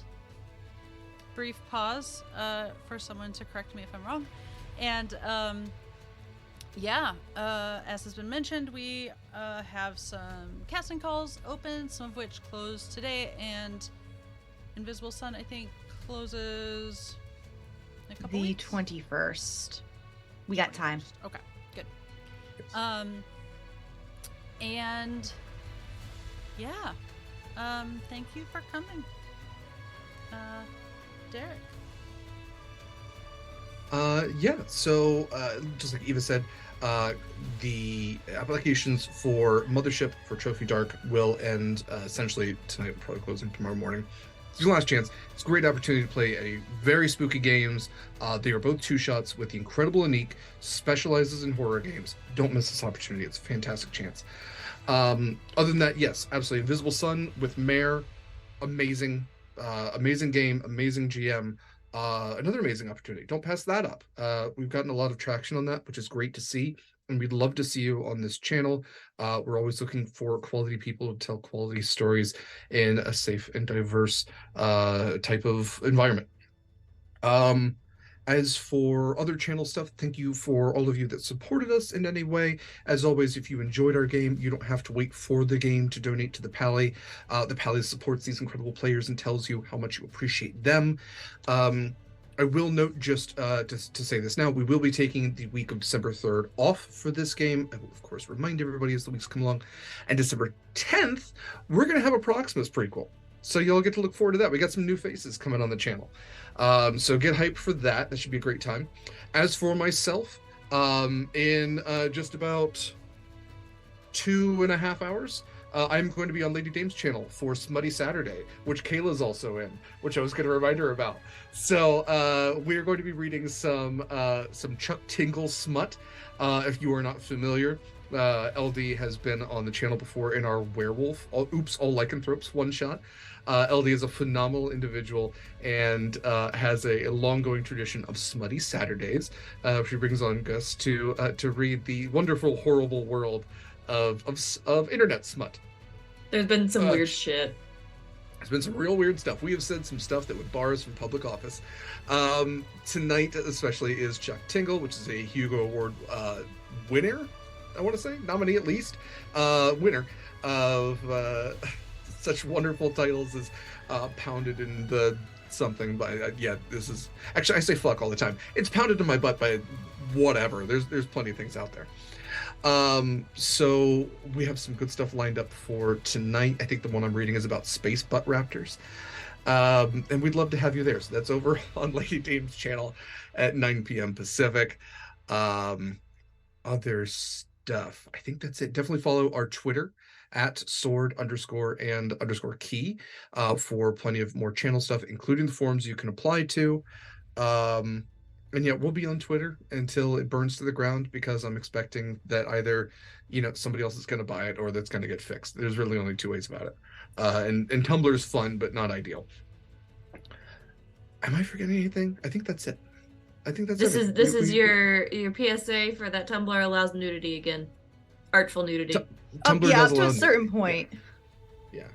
Yeah, to a certain, it's not like it's other websites.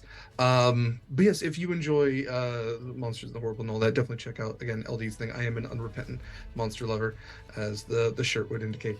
Join us next week. We're gonna do more Horizons Call stuff. Maybe get another ship. Maybe see what this Brindle Kane's fella's deal is, or maybe they'll just murder him outright, and We've never done that. won't find out anything. That is it for I have me. other and ideas too. Don't worry. Other ideas. Great. Don't worry. From the bottom of my heart, from Sword and Key, thank you for joining us. Thanks for sticking around. We appreciate you. Fair winds and following sails, brave mariners. We'll see you next week. Take care of yourselves.